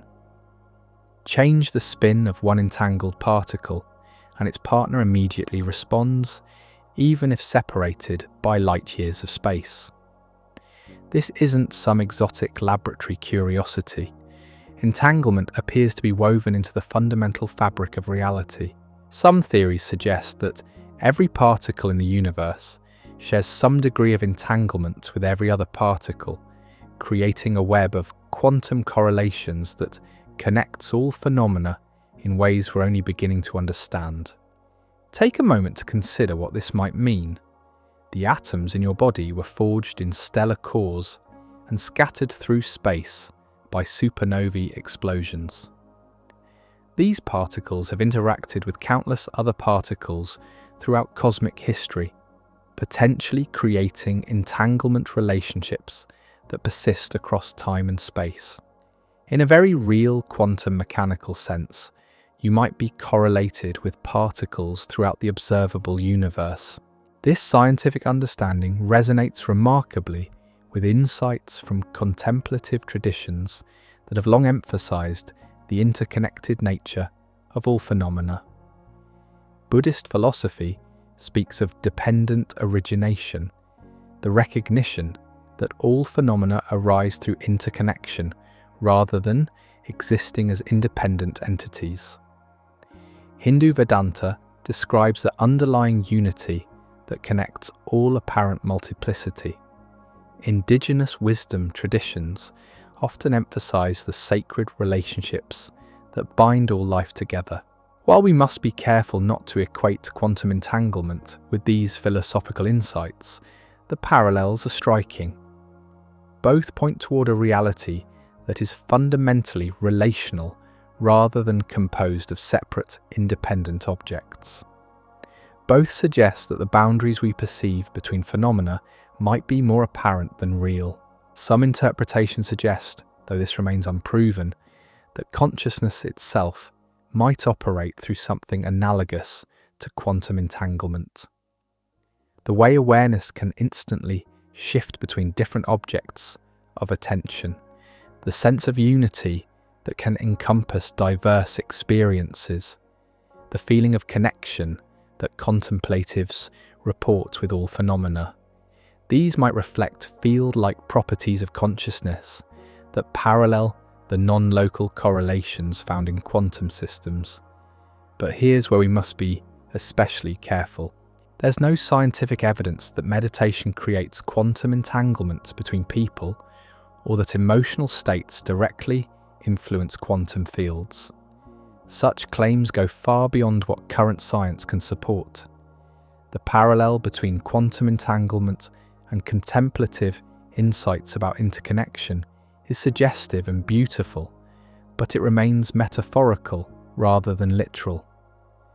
What we can say is that both quantum mechanics and contemplative practice challenge our ordinary sense of separation and independence.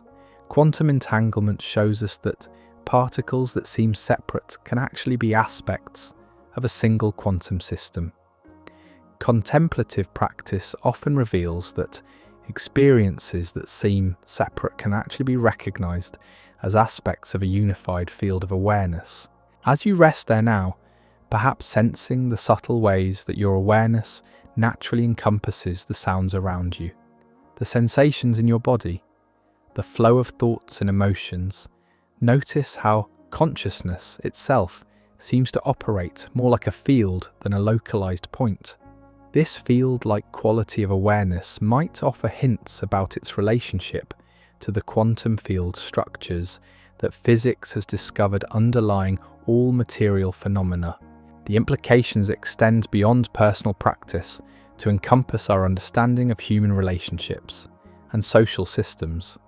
If reality is fundamentally interconnected at the quantum level, if consciousness operates through field-like rather than localized mechanisms, then our actions and intentions might have far more subtle and far-reaching effects than we typically recognize. This doesn't mean that positive thinking directly manifests desired outcomes. Such claims lack scientific support.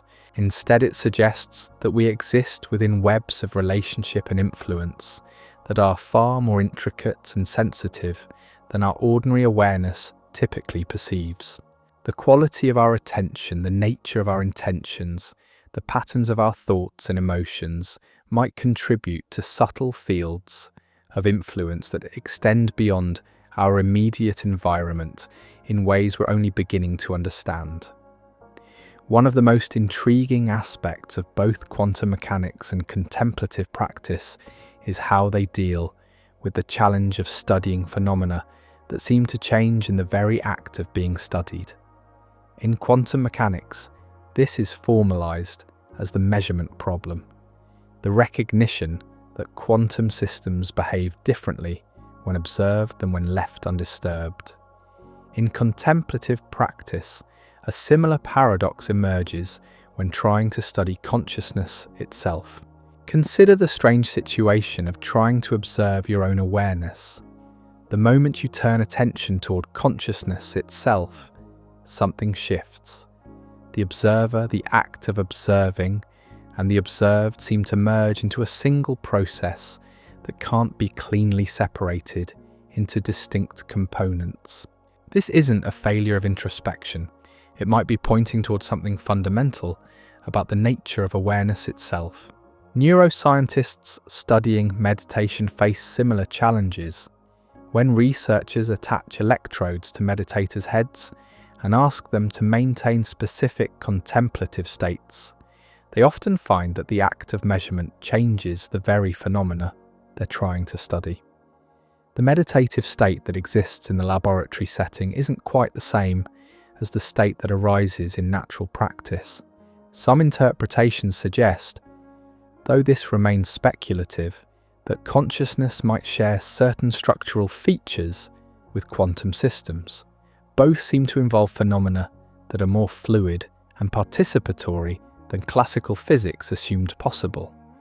This doesn't mean that consciousness operates through quantum mechanisms in the brain, which remains an unproven and controversial idea. Rather, it suggests that both domains might be pointing toward aspects of reality that transcend the classical subject-object distinction. Modern neuroscience has begun to reveal how contemplative practices produce measurable changes in brain structure and function. Long-term meditators show increased cortical thickness in areas associated with attention and sensory processing. They demonstrate enhanced connectivity between different brain regions and improved emotional regulation. These findings suggest that contemplative practice doesn't just produce subjective experiences, it literally reshapes the neural architecture of awareness itself. But here's where the story becomes even more interesting.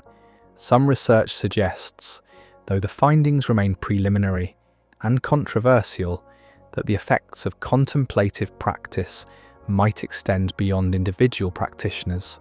Studies have reported correlations between group meditation practice and reduced crime rates in surrounding areas. Though these findings are disputed and no causal mechanism has been established.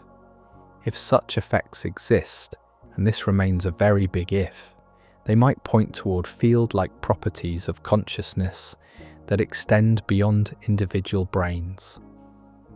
This is a speculative idea, not a proven scientific fact, but it raises fascinating questions about the relationship between individual awareness and collective consciousness.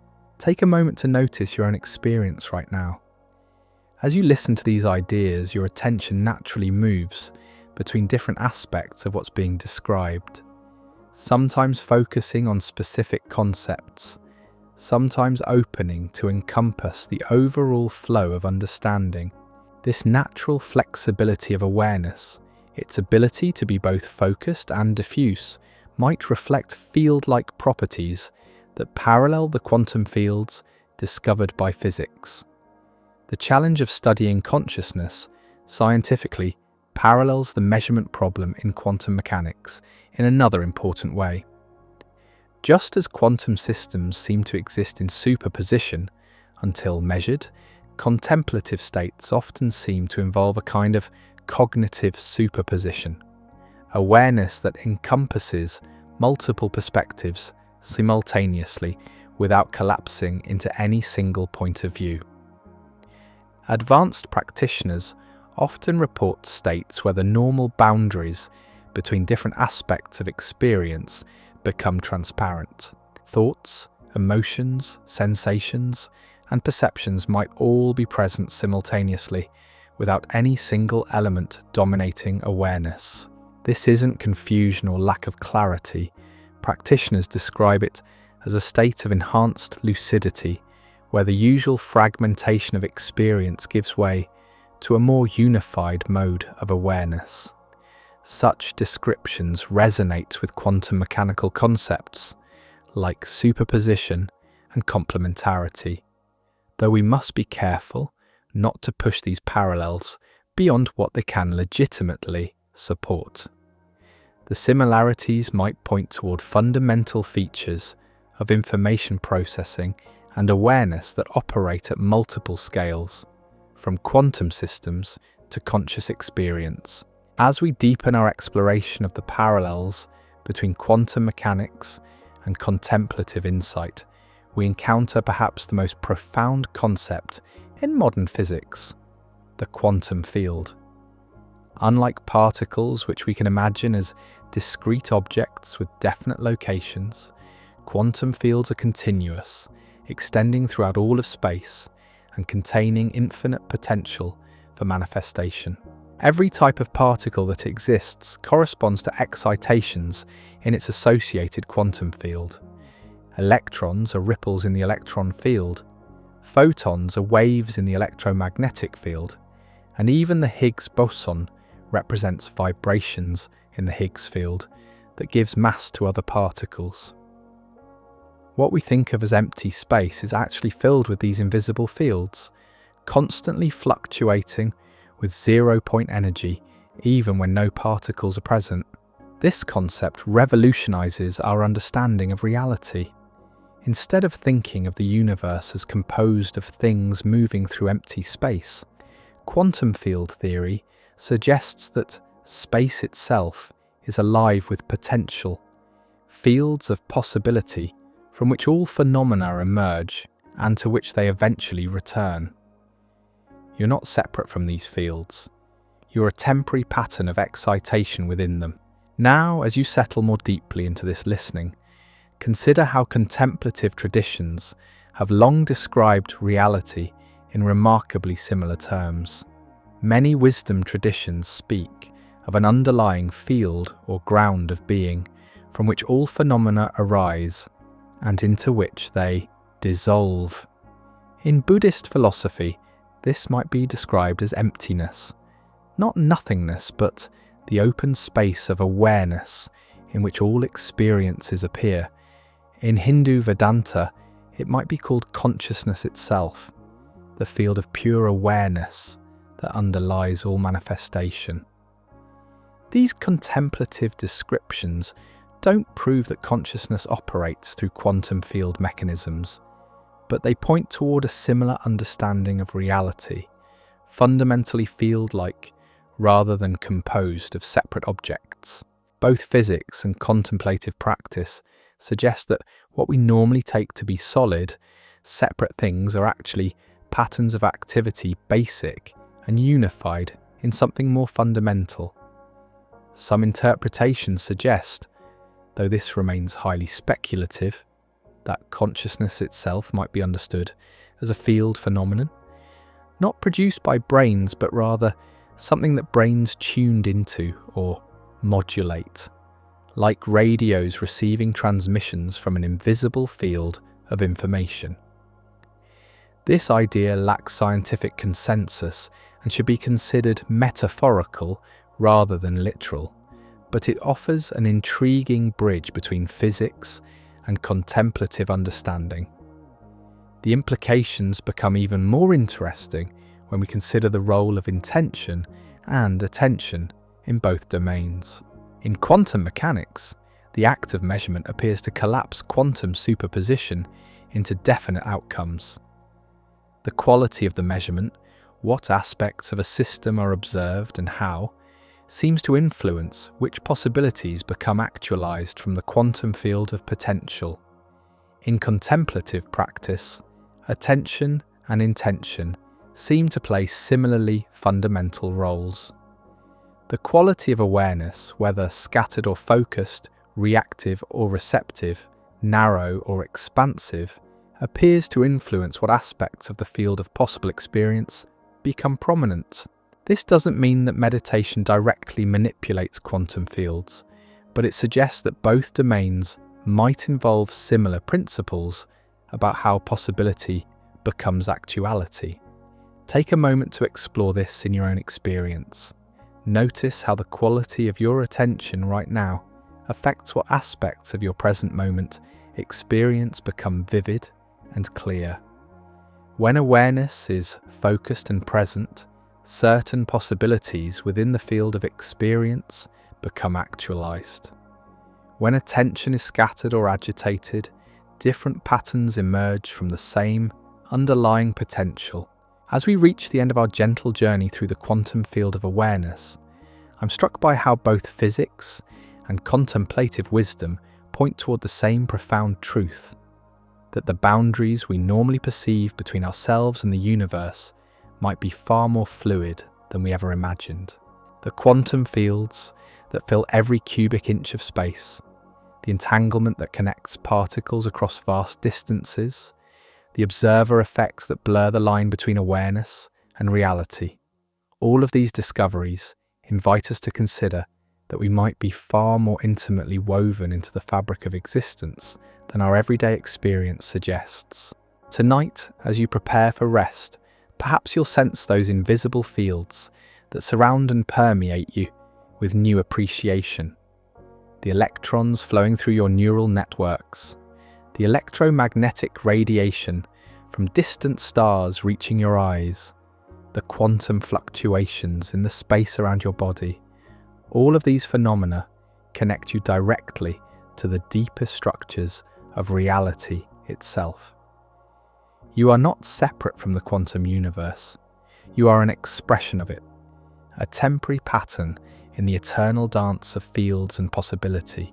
The parallels we've explored between quantum mechanics and contemplative insight don't prove that consciousness operates through quantum effects, but they do suggest something beautiful about the nature of awareness itself.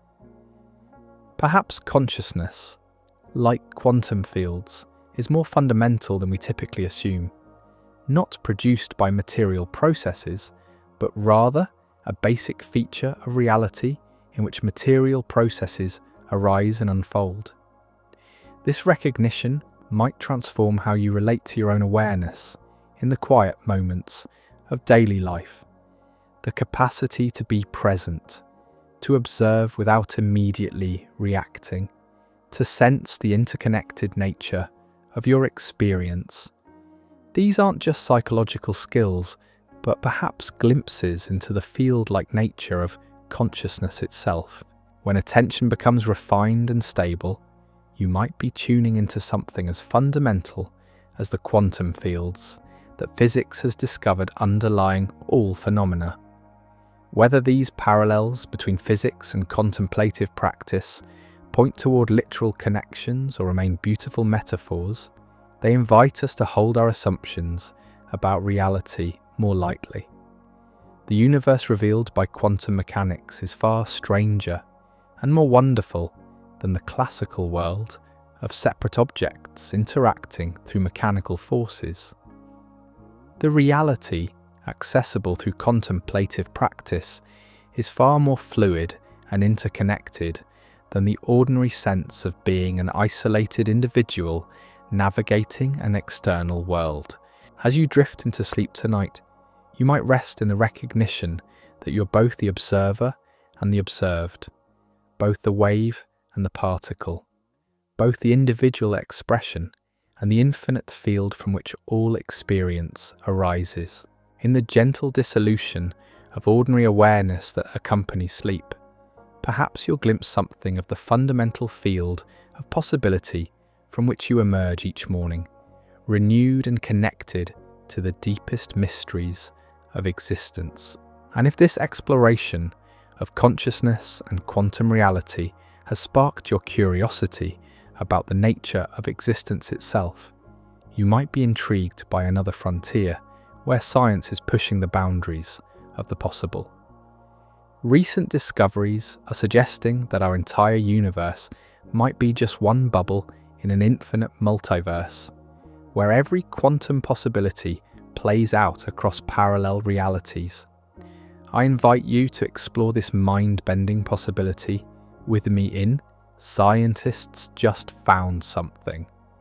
And it points to the multiverse, where we'll discover how the latest findings are reshaping our understanding of reality in ways that make even quantum mechanics seem straightforward by comparison.